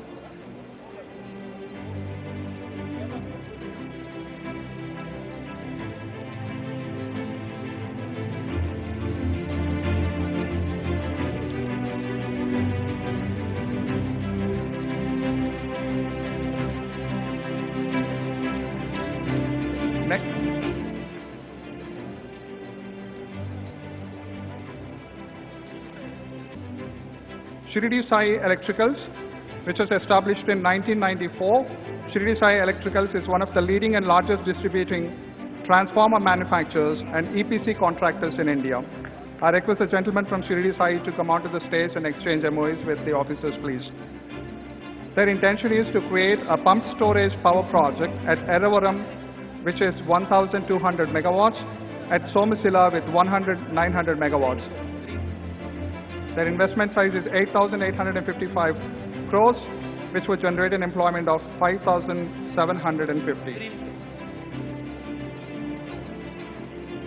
Greenco, which has been our existing player and a significant partner with the state of Andhra Pradesh, is a leading renewable energy company in India that generates and sells electricity from wind, solar, and hydropower plants.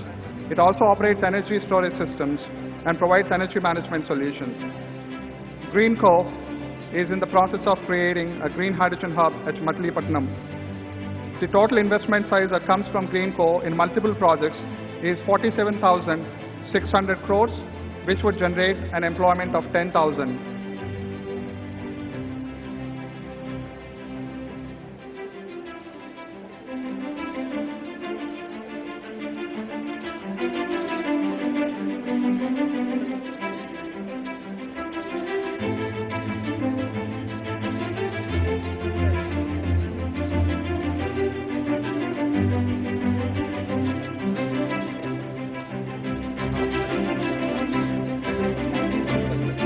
Now the next is we'll call Hutch Ventures and Investments, Parlor for Oceans, and Mondelez.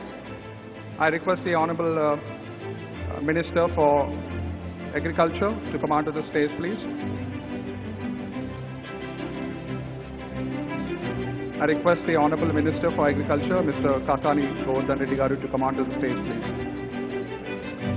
Mondelez, which is a multinational corporation with confectionery focus, intends to invest 1,600 crores that would generate 150 employment in the state of Andhra Pradesh.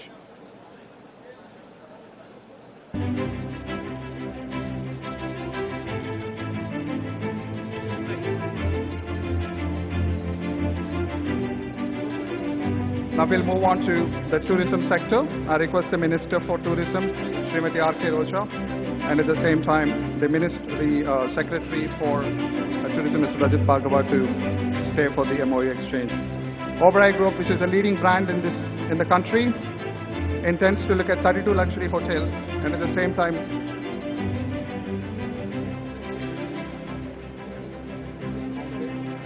I also request the Agriculture Secretary, Shri Chiranjeevi Chaudhary garu, to come onto the stage, please. Oberoi Group intends to create an investment of 1,350 crores that would generate an employment of 1,250. I request the tourism sector officers and the ministers to stay onto the stage, please.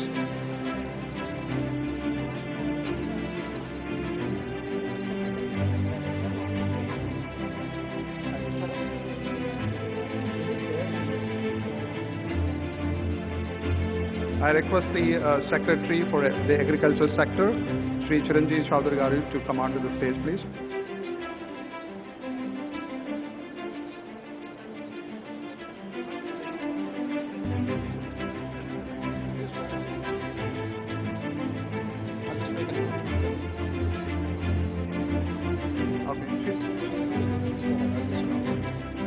Hutch Ventures and Investments.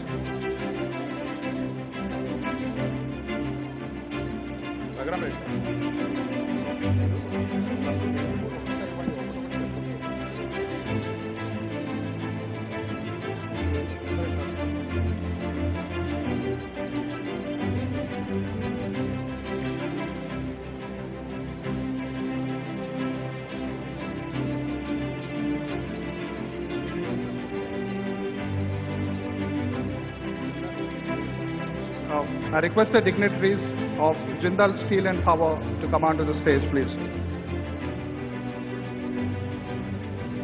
Jindal Steel and Power is an Indian steel and energy company that produces and sells steel, power and related products. It operates in multiple sectors such as iron, steel, power, mining and infrastructure, and has global presence with operations in multiple countries. Jindal Steel and Power would like to create and set up an integrated steel plant in the state with an investment size of 7,500 crores that would generate an employment of 2,500.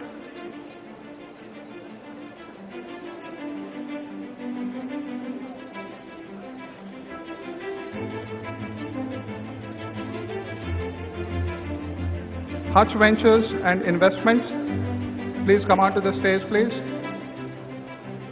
Hutch Ventures and Investments is a multi-stage sector agnostic investment vehicle headquartered in New Delhi.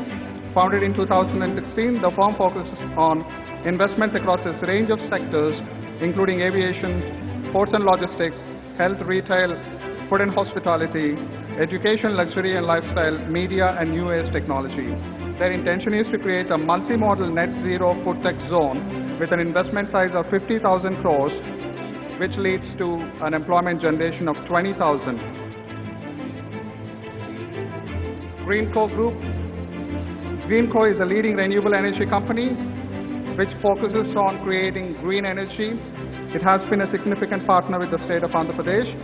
Now the investment size of multiple projects from Greenco is 47,600 crores with an employment generation of 10,000.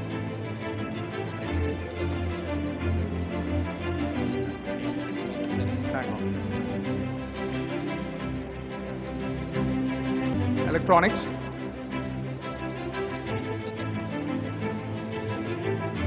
I request Mr. Saurabh Kaur, Secretary for Electronics, and our Honorable Minister, Shri Gudwad Amarnath garu, to exchange the MOUs for electronics, please. Venika Jal Vidyut, which is an organization focused on different kinds of technology-specific power generation projects. It has an investment size of 8,000, which generates an employment of 6,000.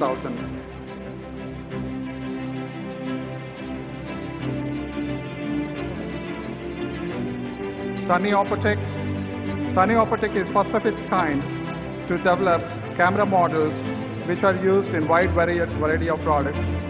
The intention is to generate an investment size of 2,500 crores, which would generate an employment of 10,000. Cellcon Resolute is an electronic manufacturing company, which is a giant in TV panel manufacturing.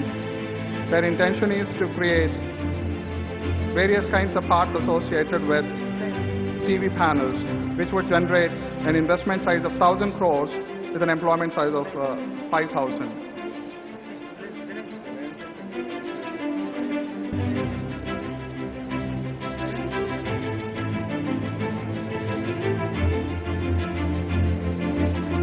Reliance Group.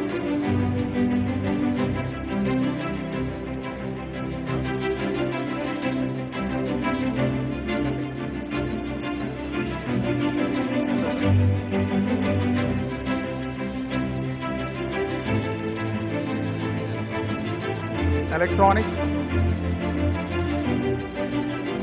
I request the Sunny Opotech and at the same time Cellcon Resolute delegates to go for MOA exchange, please.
IOCL Indian Oil Corporation Limited is a leading Indian state-owned oil and gas company.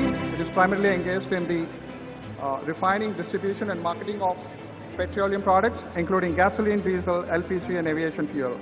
I request the dignitary of IOCL to come onto the stage and exchange the MOU, please.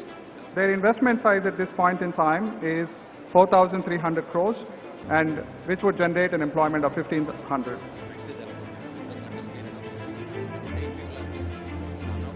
Electronics MOUs, I request Mr. Saurabh Gaut to lead the delegation for the exchange of MOUs.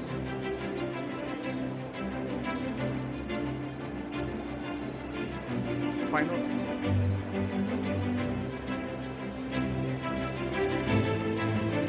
Yep. Wealth Fund.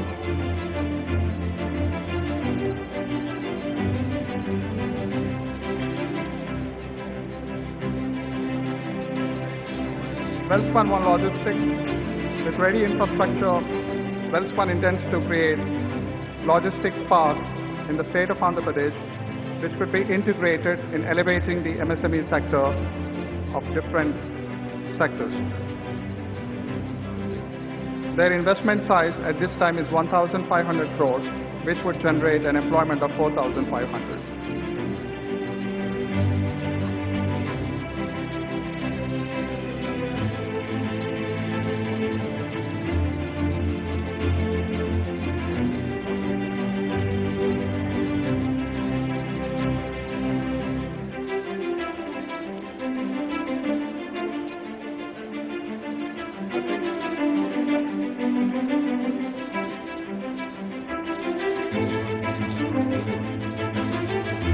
IT and Electronics, Sunny Opotech,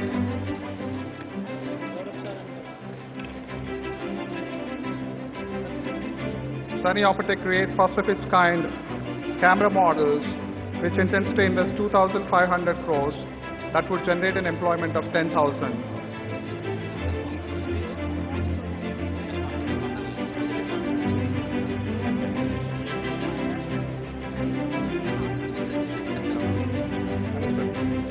Cellcon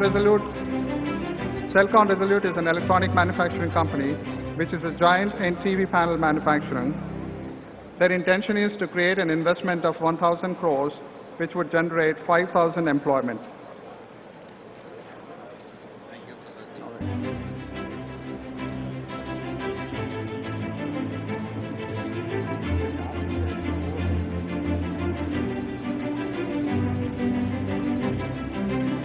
TVS Logistics.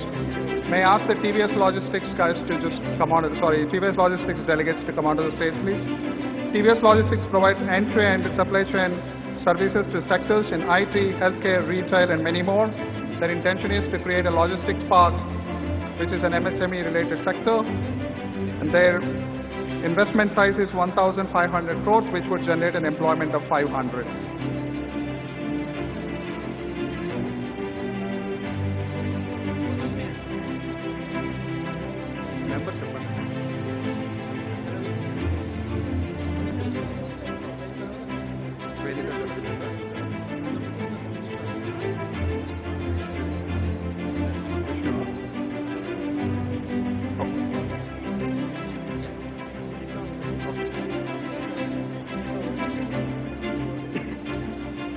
Jal Vidyut, which is an energy organization focused on renewable energy with hydropower generation.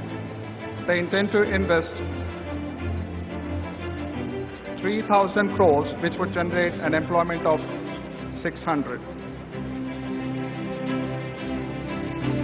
What's the name of the company? NHPC? Sorry. NHPC is an Indian public sector undertaking that operates in the power generation sector, primarily works towards hydroelectric power, and is one of the largest hydropower companies in India. It also has interest in other renewable energy sources such as wind and power. Their intention is to create a pumped hydro storage power project of 2,000 megawatts, which would create an investment size of 12,000 crores with 2,000 employment.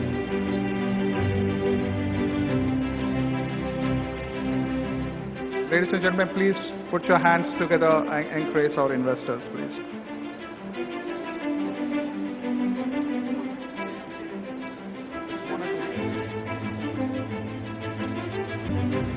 May I also request the next few organizations to be ready, please. Varshini Power Projects. Varshini Power Projects Limited, with a strong Varshini Power Projects focused on renewable energy and committed to sustainable future, and they intend to invest 4,200 crores in the state of Andhra Pradesh, which would generate an employment of 700. Ashram Infra Projects is a known name in infrastructure development projects. Ashriya Infra Projects intends to create and invest 3,500 crores, which would generate an employment of 8,900. My Home Cements. My Home Industries Private Limited is an Indian cement manufacturing company that produces and sells cement and related products. It operates at a state-of-the-art manufacturing facility in India and has a strong presence in the southern and western regions of the country. My Home Cements is known for its high-quality products and sustainable manufacturing practices within the cement industry. My Home Cements intends to invest 3,100 crores, which would generate 3,000 employment in the state of Andhra Pradesh.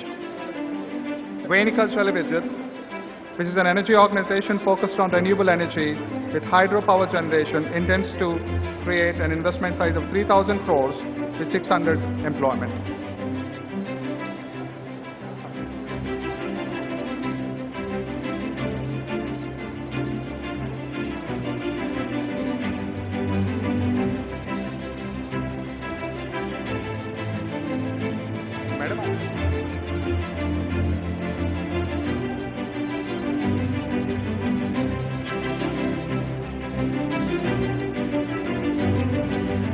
Ladies and gentlemen, the program is not over yet. Please stay seated. After the MOUs, you will hear from the signatories.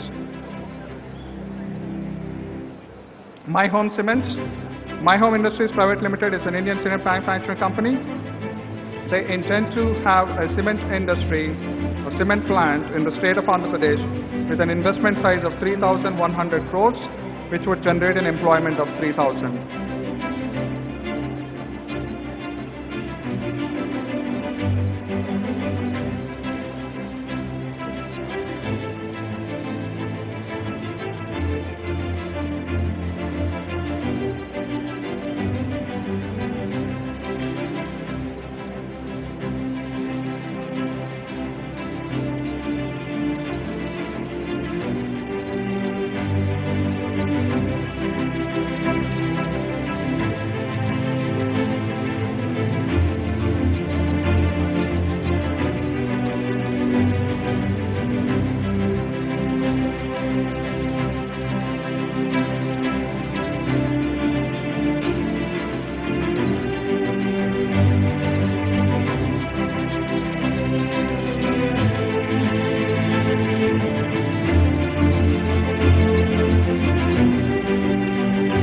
Ladies and gentlemen, there is so much to showcase in this abundant, advantageous state of Andhra Pradesh.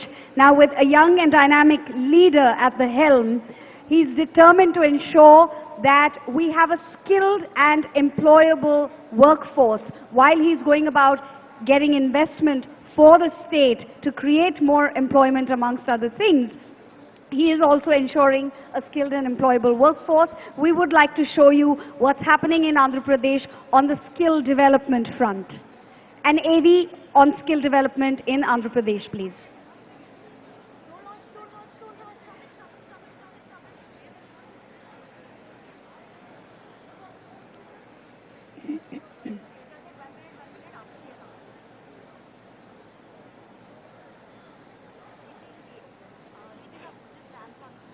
Pradesh has a unique demographic advantage thanks to its young and aspiring workforce that can focus on entrepreneurship while stressing on self-reliance. Andhra Pradesh contributes 20 to 25% of the Indian IT workforce. This highlights the requirement for dedicated skill development and vocational strategy, which has been the vision of Honorable Chief Minister of Andhra Pradesh. ప్రతి parliament ఒక యూనిట్గా తీసుకుని ప్రతి పార్లమెంటులోనూ మంచి college ఏదైతే ఉంటుందో ఆ కాలేజీని ఒకటి ఐడెంటిఫై చేసి ఆ కాలేజీలో స్కిల్ డెవలప్మెంట్ సెంటర్ను ఒకటి స్థాపించి ఆ స్కిల్ డెవలప్మెంట్ సెంటర్ ఒక ఇంక్యుబేషన్ సెంటర్ మాదిరిగా కూడా ఉంటుంది. When industry representatives are speaking high about the state, that is the most important part. And for the past 3 years this has been happening. God's grace, touch wood, we've been doing well. Andhra Pradesh's government-run schools and colleges had subpar facilities and a lesser emphasis on providing high-quality education during the previous government's tenure. The institute's underutilization and poor learning environments have seriously hampered their ability to produce skilled human resources. The government schools have undergone massive transformations with excellent infrastructure and redefining the parameters of model schools across the country as part of the Naru Needu program. The skill cascade ecosystem has been conceptualized to create world-class skilled workforce and to generate sustainable employment opportunities for the youth of Andhra Pradesh. The skill cascade of Andhra Pradesh consists of 175 plus skill hubs, 26 skill colleges and 1 skill development university, which will create 58,000 skilled workforce in line with the industrial requirements. 26 skill colleges, 1 in each parliament constituency, have been established, duly utilizing the central and state government institutions such as Center of Excellence in Maritime and Shipbuilding, CEMS, Visakhapatnam, Ministry of Micro, Small and Medium Enterprises, MSME, Anakapalli, Indian Institute of Tourism and Travel Management, IITTM, Nellore, Acharya Nagarjuna University, ANU, Guntur, etc. These skill colleges are acting as a sector-specific center of excellence and generating highly qualified skilled manpower. Andhra Pradesh government, under the leadership of our Honorable Chief Minister Sri Jaganamohanreddy garu, has embraced a holistic strategy by creating a strong education and skill ecosystem in the state. We'll be producing about 51,000 workers every year, who will be qualified to meet the various requirements of various industry the state has, the country needs, as well as even international opportunities. Through this ecosystem, Andhra Pradesh is offering a one-stop solution for job seekers through standardized training and an integrated curriculum. More than 300 industries have been benefited, and the Andhra Pradesh State Skill Development Corporation has been able to create industry-specific skilled human resources for the state as well as for national and global needs.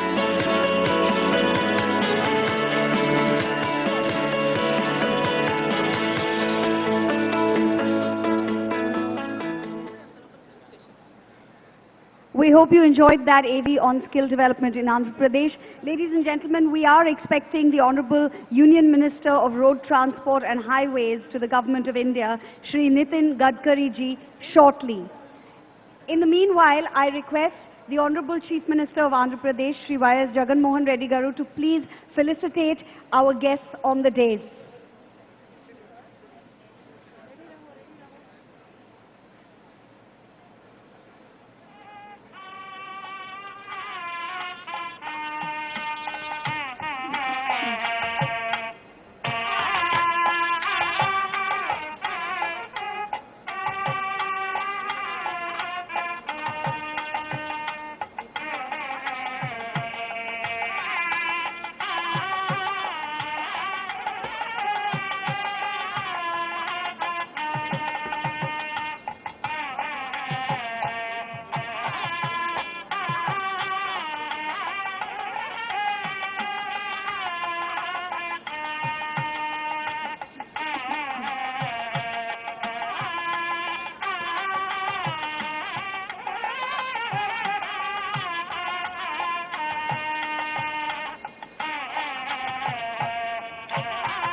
Ladies and gentlemen, in a few minutes, we will have our Honorable Union Minister of Road Transport and Highways, Government of India, Shri Nitin Jairam Gadkari ji amongst us.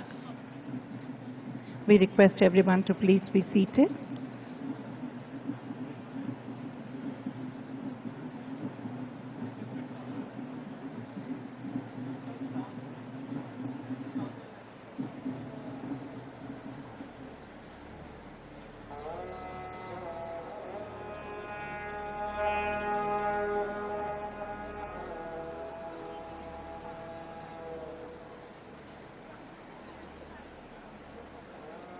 We thank our Honorable Chief Minister for felicitating the dignitaries on the dais. Ladies and gentlemen, please put your hands together for the Honorable Union Minister of Road Transport and Highways, Government of India, Shri Nitin Gadkari ji.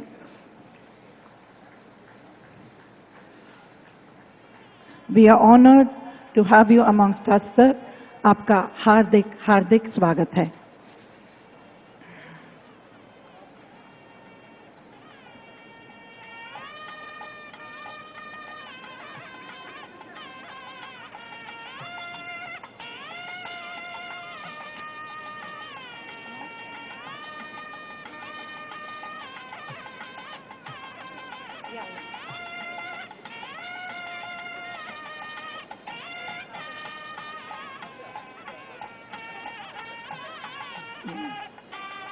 Our Honorable Chief Minister will now be felicitating our Honorable Union Minister of Road Transport and Highways, Government of India, Shri Nitin Gadkari ji.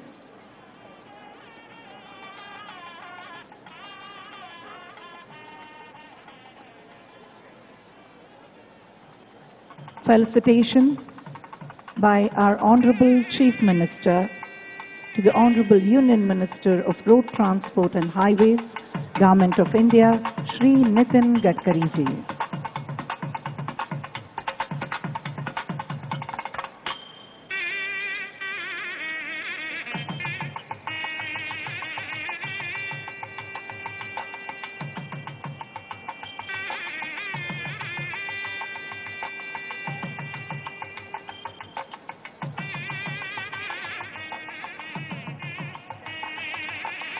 Thank you, sir.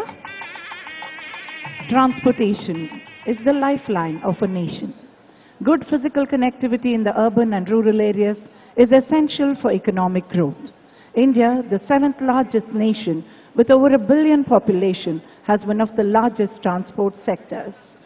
To maintain the growth momentum, it's essential to strengthen the transportation infrastructure, facilities like rail, roads, port and airport, connecting the domestic economy effectively.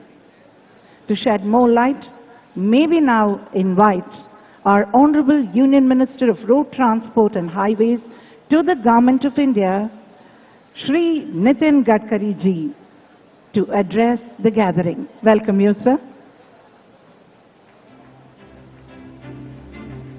Ladies and gentlemen, Honorable Union Minister of Road Transport and Highways, Government of India, Shri Nitin Gadkari ji, will now be addressing the gathering. आपका हार्दिक हार्दिक स्वागत है, sir.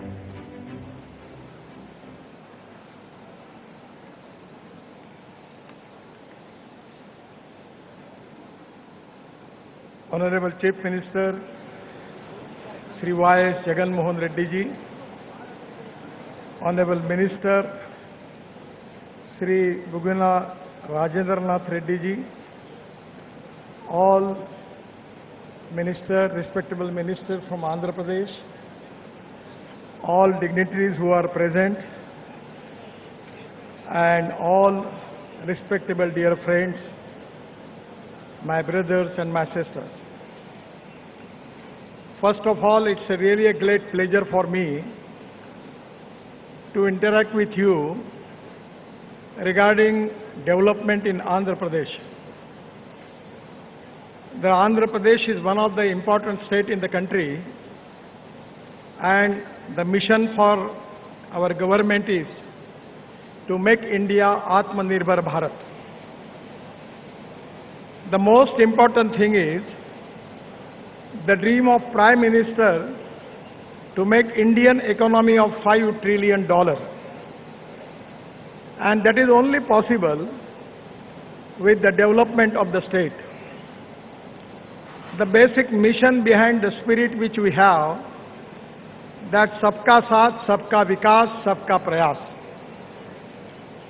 And anywhere, the most important thing is we need industry. Without industry, we don't have capital investment. Without industry and capital investment, we cannot create employment potential. And without employment potential, we cannot eradicate poverty.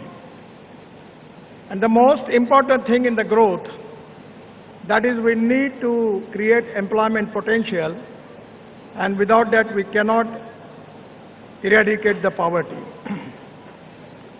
I feel that from the government of India, under the leadership of Prime Minister Narendra Modi ji, we have full support to the development of Andhra Pradesh. That is exactly which I want to convey you. The most important strength with the Andhra Pradesh is they have got 974 kilometers of sea level, which is a sea front which is available, and already the 6 ports with a cargo handling capacity of 240 million metric ton is already there. The 4 new ports under development, and state has 3 port-led industrial corridors. At the same time, today I am going to declare that all the port, either it is major port, state port, private port, my ministry has decided to connect the port with the 4-lane national highway, which is very important, and we have taken that task. For that reason, we have also, there are 3 port-led industrial corridors. One is Visakhapatnam, Chennai. We had already decided to develop multimodal logistic park on that road. The Chennai-Bangalore Industrial Corridor, Hyderabad-Bangalore Industrial Corridor in Anantapur, we have already planned for multimodal logistic park. The road infrastructure in AP is very important. I am always telling to the people about the famous statement of American President John F. Kennedy, that American roads are not good because America is rich, but America is rich because American roads are good. The total road network in Andhra Pradesh is 134,280 kilometers. The national highway length before 2014, it was 4,193 kilometers. When Prime Minister Modi ji under his leadership at 2014, I have taken as a charge as a minister, the NH length of Andhra Pradesh is increased by 109%, and now it is 8,745 kilometers. We are making Greenfield Expressway corridor, which are very important for industrial development, and without that no one is going to invest. The total number of Greenfield Expressway, 5 numbers we are going to develop, and total Greenfield length is 662 kilometers, and we are spending 30,000 crores on that. The Greenfield Express Highway, the important highway, is very important because when I was shipping minister, there was a lot of problem related with the railway as far as the transport of goods from Andhra Pradesh, from Visakhapatnam to Raipur in Chhattisgarh. And that is really a bottleneck. That's why we have decided at that time to construct Raipur-Visakhapatnam Expressway corridor, and this is very important. Presently, we have already started the work. Before end of 24, we are going to complete this work, and then Visakhapatnam to Raipur will be only with 5.5 hours will be completed by the car. For truck, it will take 8 to 9 hours. Presently, lot of bottlenecks are there, but it is going to be related to Chhattisgarh, and Chhattisgarh is a mineral-rich state. And regarding export and import activities, this corridor is very important. The other important road is Bangalore-Chennai Expressway. Presently, it takes 4 hours, 5 hours. but we are going to complete this before December 24. Already work is going on. It will be only with 2 hours from Bangalore to Chennai. The third is Hyderabad Visakhapatnam. This is also very important, and we will complete this before December 24. Then Chittoor Thachur Express Highway, Green Express Highway, we will complete this within December 24. Then it will be only with 1.5 hours. Then Bangalore Kadapa Vijayawada, 12 hours, presently it takes, but it will be 6 hours, and we will complete before December 24. The most important thing in Bangalore-Chennai Expressway, the 85 kilometer of length is in Andhra Pradesh, and already work has started.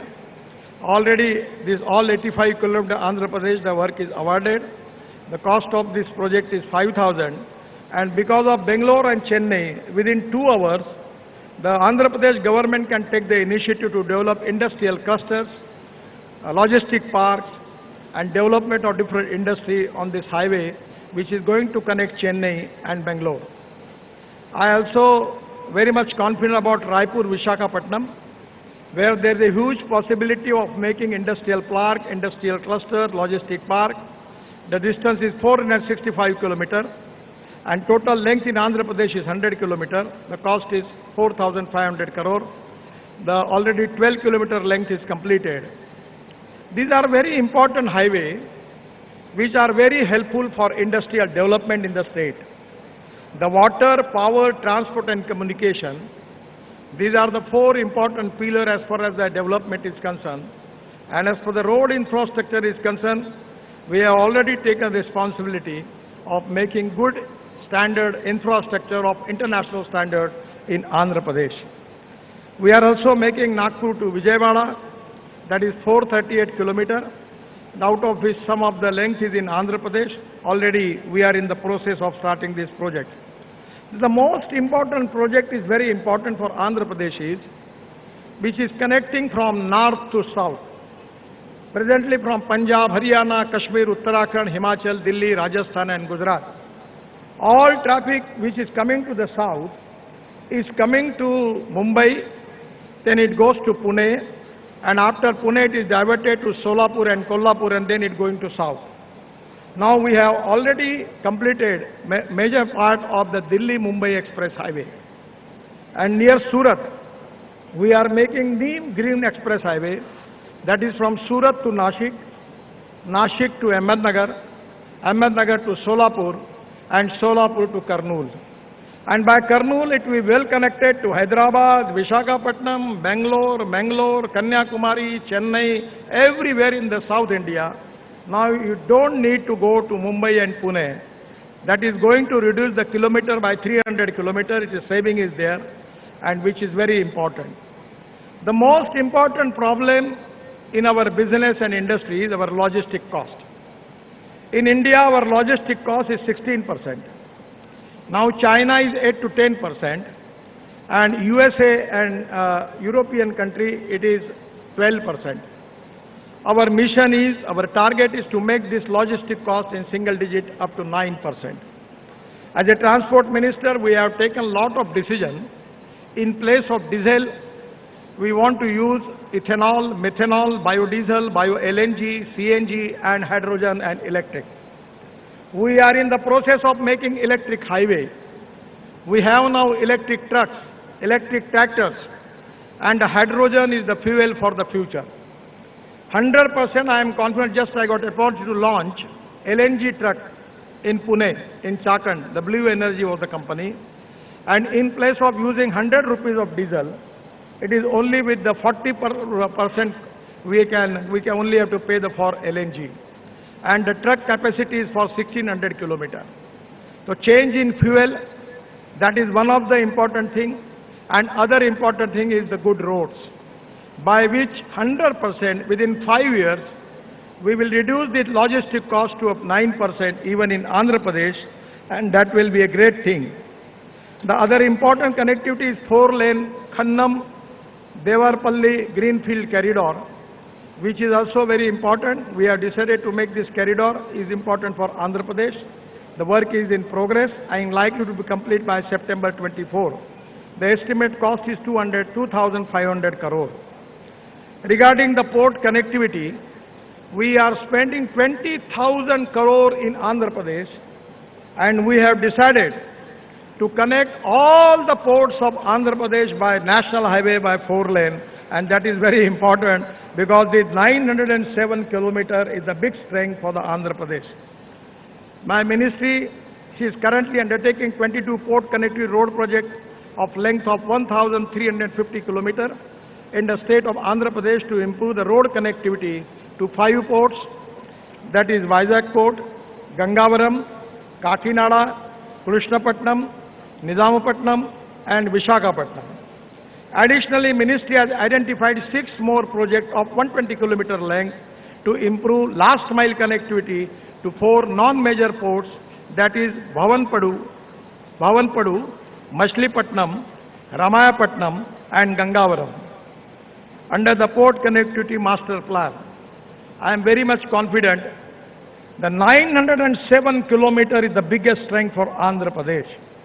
And in the global economy, to make industrial clusters and create good facility for export and import, that is to be a big strength. And I feel that this is the opportunity for Andhra Pradesh to develop the ports. And one of the things which I want to request Honorable Chief Minister, that fishing is very, very important in Andhra Pradesh. When I was shipping minister, I identified one big problem. Our fishermen going up to 10 nautical miles because their boats are not competent for that. So we have developed one big ship, and that is developed by Cochin shipyard, and the capacity is that that trawler can go up to 100 nautical miles, by which in the blue economy, it is really possible for the Andhra Pradesh and other states, those who have got the sea front, that they can increase their fishing production by 7 times more. And I am confident that by using this technology, the export will be increased, new employment will be created, and that is going to create a game changer. So by going up to 100 nautical miles, we can easily, it can possible to increase the production of blue economy 7 times more. We are making lot of roads and amenities in the Andhra Pradesh. At the same time, we are making 27 green express highway and access control corridors of length of 10,000 kilometers in the country, where it can be easy to connect all the greenfield corridor of Andhra Pradesh. I am really happy that multimodal logistic parks we are making, and that is also very important, Anantapur and Visakhapatnam. The linkage with Vizag, Chennai, Hyderabad, Bangalore industrial corridor is very important. My request to Honorable Chief Minister, anywhere on the national highway, if the government is ready to give the land, we can make the partnership 50-50. Land will be given by the state government and the capital cost will be borne by NHI. And we are ready to make all these logistic parks, which are very important as far as the futuristic trade and business is concerned. All 22 projects related with the port project connectivity, where also we are committed, we are going to start this work. My request to Honorable Chief Minister, that on this road, if the government is ready to give the land, we are ready to develop multimodal logistic park there, and it can be really a good thing for it. Already we have making 500 at bus port like airports. The Tirupati, already we have selected intramodal bus station at Tirupati. If the state government is ready to give the land, we are ready to develop bus port. Now, this is the most important thing is, we are also working on particularly ropeway, cable car, vernacular railway and mass rapid transport. We have 260 proposals where we are working, and I am giving assurance that already Sri Silam and Kanakadurga, the project has already approved by my ministry, and even other some proposals are there, we will positively consider. The most important thing is roadside. we are developing optical fiber cable. It is very important to create IT infrastructure with a low cost by utilizing existing ROW on national highway. Pilot project has already taken from Hyderabad to Bangalore corridor, 512 kilometers, where my department has taken a responsibility to make optic fiber cable between Bangalore and Hyderabad.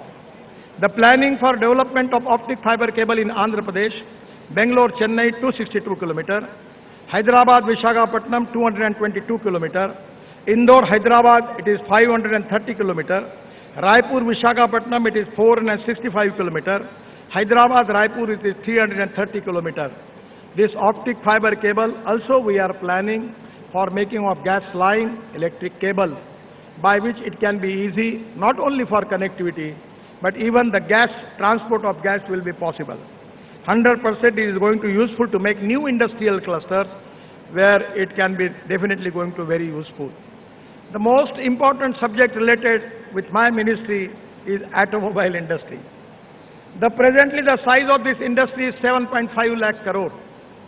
We are now number 3.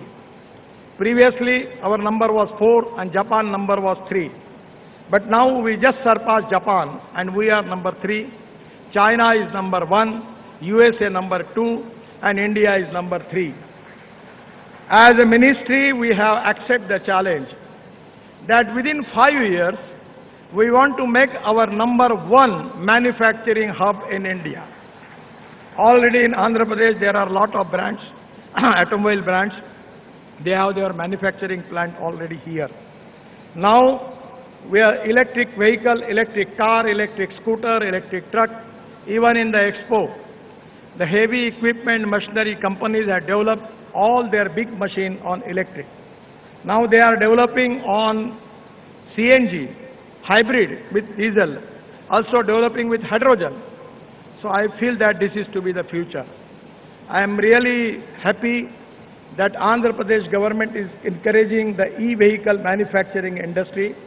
At the same time, when automobile industry were targeted to take it up to 15 lakh crore, there is a huge opportunity for investment in this sector in Andhra Pradesh. This is the sector which is already create 4.5 crore jobs in the country. This is the sector which is giving maximum tax revenue at the form of GST to the state government and central government. This is the industry which have maximum export, and already when ancillary industry is already developed, it creates more jobs. My request to Honorable Chief Minister that presently we have 21 lakh electric vehicles. Everywhere there is a waiting list now. The people are coming to me that please give your letter that we want e-vehicle. My suggestion to Honorable Chief Minister that we need to increase the production. 2 days before I inaugurate scrapping center of Tata Motor, the MD was with me and I suggest him that you should increase your manufacturing capacity 100 times more because the market is very big. And today, once upon a time, the cost of lithium-ion battery was $150 per hour. But now it comes to $115.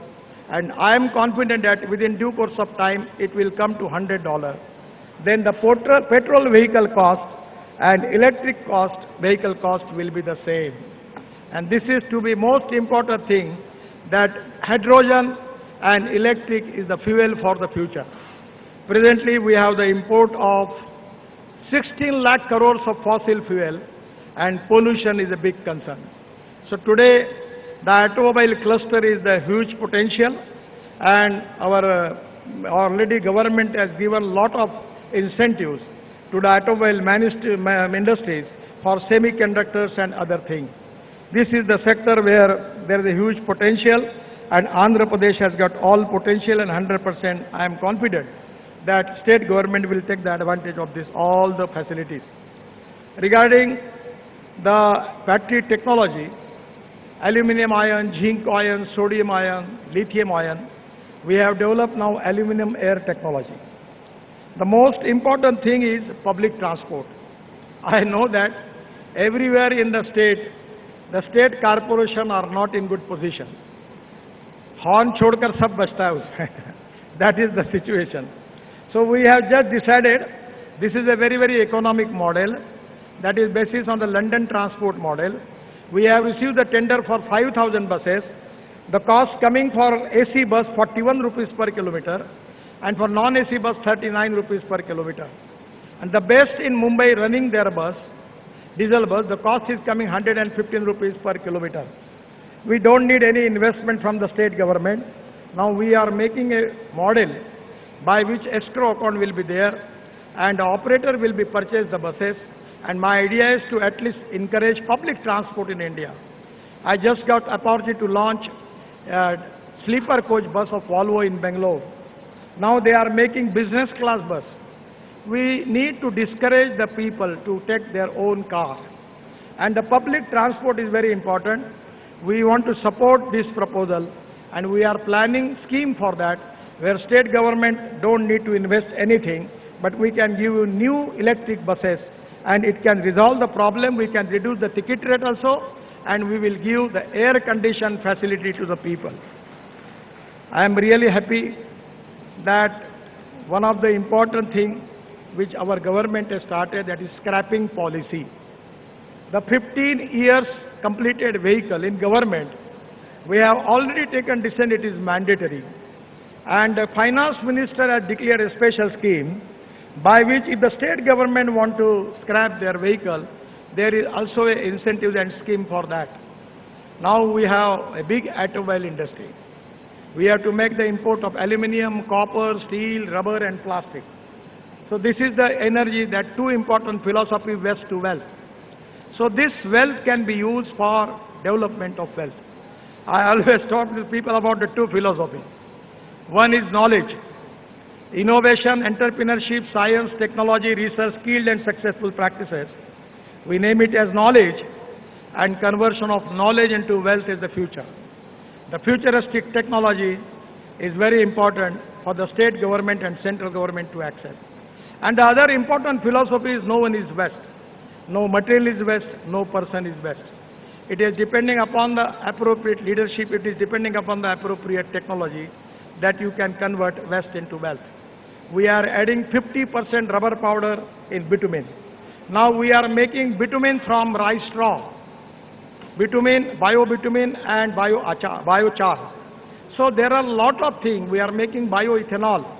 Now we are allowing farmer to make ethanol from broken rice, from food grains, from bamboo. And there is a huge potential because our import is of 16 lakh crore. Really, it is a game changer. In due course of time, many companies are ready to launch their flex engines. Already Bajaj, TVS and Hero have already launched flex engine scooters. And now the automobile company like Toyota, like their Camry model, they are going to launch their model where 100% bioethanol will be used and it will create 40% electricity. Then the cost of petrol will come to 25 rupees per liter. So that is the reason it is import substitute, cost effective, pollution free and indigenous. My request to Honorable Chief Minister to please consider and encourage this. Regarding this scrapping also, every district, they can start 3 to 4 stations where already the scrapping is started. Already big companies have already started 25 units in India, and I feel that it can be a great opportunity. I am really happy that Andhra Pradesh is developing, and that is one of the reasons that Andhra Pradesh has got the potential of water, power, transport and communication. When I was minister, I got appointed to construct Polavaram irrigation project as a water resources minister. Water is a very crucial issue, and now today the water, power, transport and communication is available.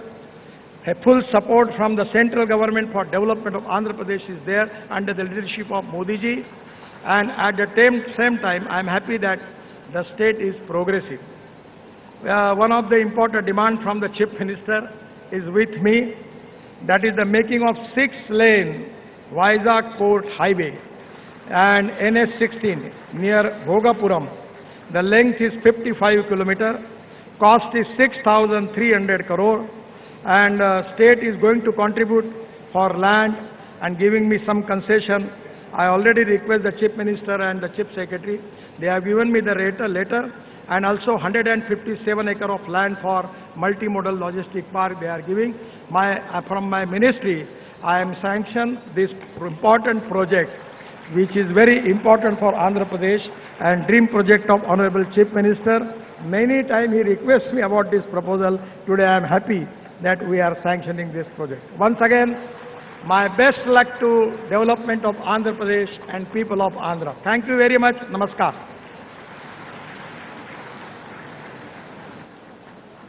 आपके सुनहरे शब्दों के लिए दिल से धन्यवाद सन्मान्य Shri Gadkari ji. We are honored and inspired by your words, sir. Thank you for that encouraging keynote address. For the pleasant task of proposing the vote of thanks, it's a pleasure to now invite Special Chief Secretary, Industries and Commerce and Infrastructure and Investment, Government of Andhra Pradesh, Shri R. Karikal Valaven Garu. Welcome, sir. Honorable Chief Minister, Honorable Union Minister, Honorable State Cabinet Ministers, distinguished guests on the staya, distinguished guests of the stage, respected ambassadors, Your Excellencies, the country industry delegations, industry leaders, friends from the media, ladies and gentlemen, good afternoon to all of you. So on behalf of the people of Andhra Pradesh and on behalf of the state of Andhra Pradesh, I would like to thank our Honorable Chief Minister for giving us this opportunity to conduct such a big event, a Global Investor Summit by the state itself, to build a strong foundation of economic development for the welfare of its people and guiding us on this journey to build the state as a preferred global destination for the decades to come. Under the Honorable Chief Minister's leadership, the government has taken numerous steps to enable rapid economic growth by ensuring stable governance and hassle-free business environment. At present, 88 projects are under active implementation with a total investment of 2,35,000 crores, with a potential to create employment of 2,37,000 persons. This way, the state has laid a robust infrastructure foundation by building 4 new ports, 9 fishing harbors, high-grade steel plants, 3 economic corridors, industrial grids, water, power and gas, MSME clusters, industrial parks targeted to better socio-economic outcomes of the people. Today's summit celebrates the immense efforts made by our state government that have come to fruition today. With this background, I feel privileged to propose a vote of thanks for today's Global Investor Summit. On behalf of the state government, I would like to thank the Honorable Union Minister, Sri Nitin Gadkari ji, for graciously accepting to grace this occasion, inaugural session. His constant encouragement and support to Andhra Pradesh have always helped our state to progress from strength to strength. I would also like to thank the special guests from the industries, distinguished ambassadors, the diplomats, the trade delegations from various countries, industrial leaders from India and Andhra Pradesh, friends from the media who are here today at the summit. Your presence provides us the encouragement, the required encouragement and confidence to constantly strive work closely with the industry. We are also thankful to all the investors. We welcome the investors who have come on a very large scale. And as our Honorable Chief Minister has announced, 13 lakh crores of investment, 340 proposals, companies. This is a very great achievement, and we are proud of that, and we are thankful to our Honorable Chief Minister for giving this opportunity. And as our Honorable Chief Minister assured, we'll be with the investors. We provide all the support, we provide all the hand-holding. We'll be with you throughout your life cycle. My special thanks to the departments of Government of India who have provided us all the support. And also, I thank all the departments of the state government who have really helped us in organizing this event. On behalf of the Government of Andhra Pradesh, I thank each and every one of you, each and every one of delegates, because every one of you is our guest. So, I thank on behalf of the state government, on behalf of the Honorable Chief Minister, every one of you, and thank you very much. And I request you to please join for the lunch. So before lunch, I request the Honorable Union Minister to inaugurate the exhibition in the presence of the Honorable Chief Minister. Thank you very much.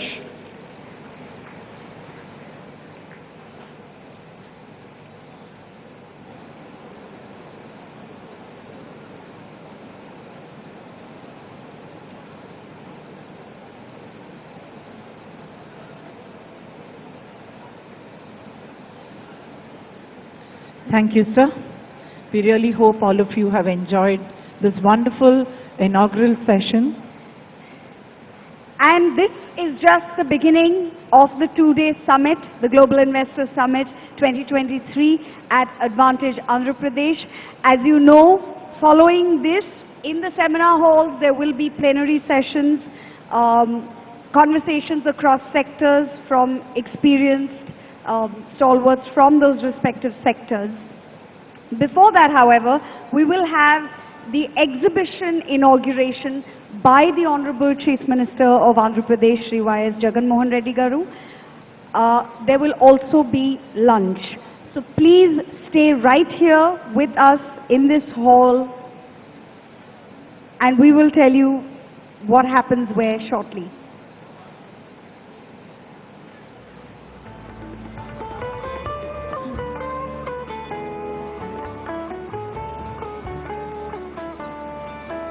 We thank our honorable dignitaries on the dais for this wonderful inaugural session.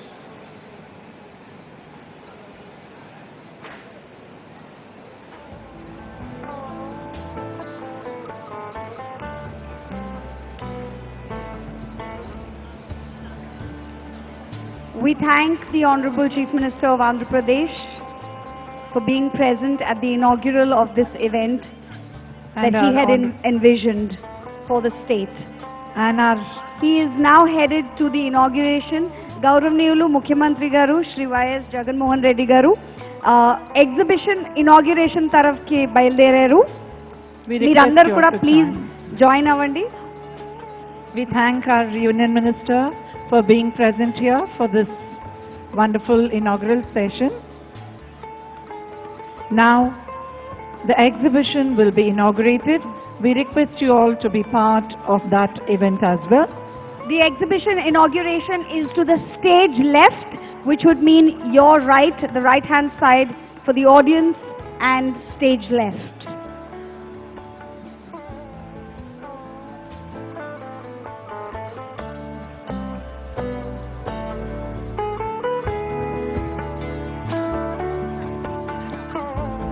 మిమ్మల్ని అందరినీ కూడా lunch కోసం join అవ్వమని కోరుతున్నామండి. So there will be, we request all of you to also join us for lunch after the exhibition inauguration. For the honorable state ministers, MPs, ambassadors, consul generals and senior bureaucrats, lunch will be served to the stage left. Also for those members sitting on the dais, lunch will be served to the stage left in the same direction as the exhibition inauguration. For all VIPs and delegates, I request you to proceed for lunch to the stage right, through the exit from the stage right, that is your left hand side. I will repeat, all dignitaries on the dais, honorable ministers of state, members of parliament, ambassadors and consul generals are requested to join us for lunch through the exit to the stage left, which would be your right, and all VIPs and delegates are requested to join us for lunch to the stage right. We hope you enjoy your lunch and will be joining us at the session at the various halls. Do join us in the plenary sessions after lunch and after the exhibition inaugural. Thank you very much. Thank you. Namaste.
मुद्दत में वो फिर ताज़ा मुलाकात का आलम।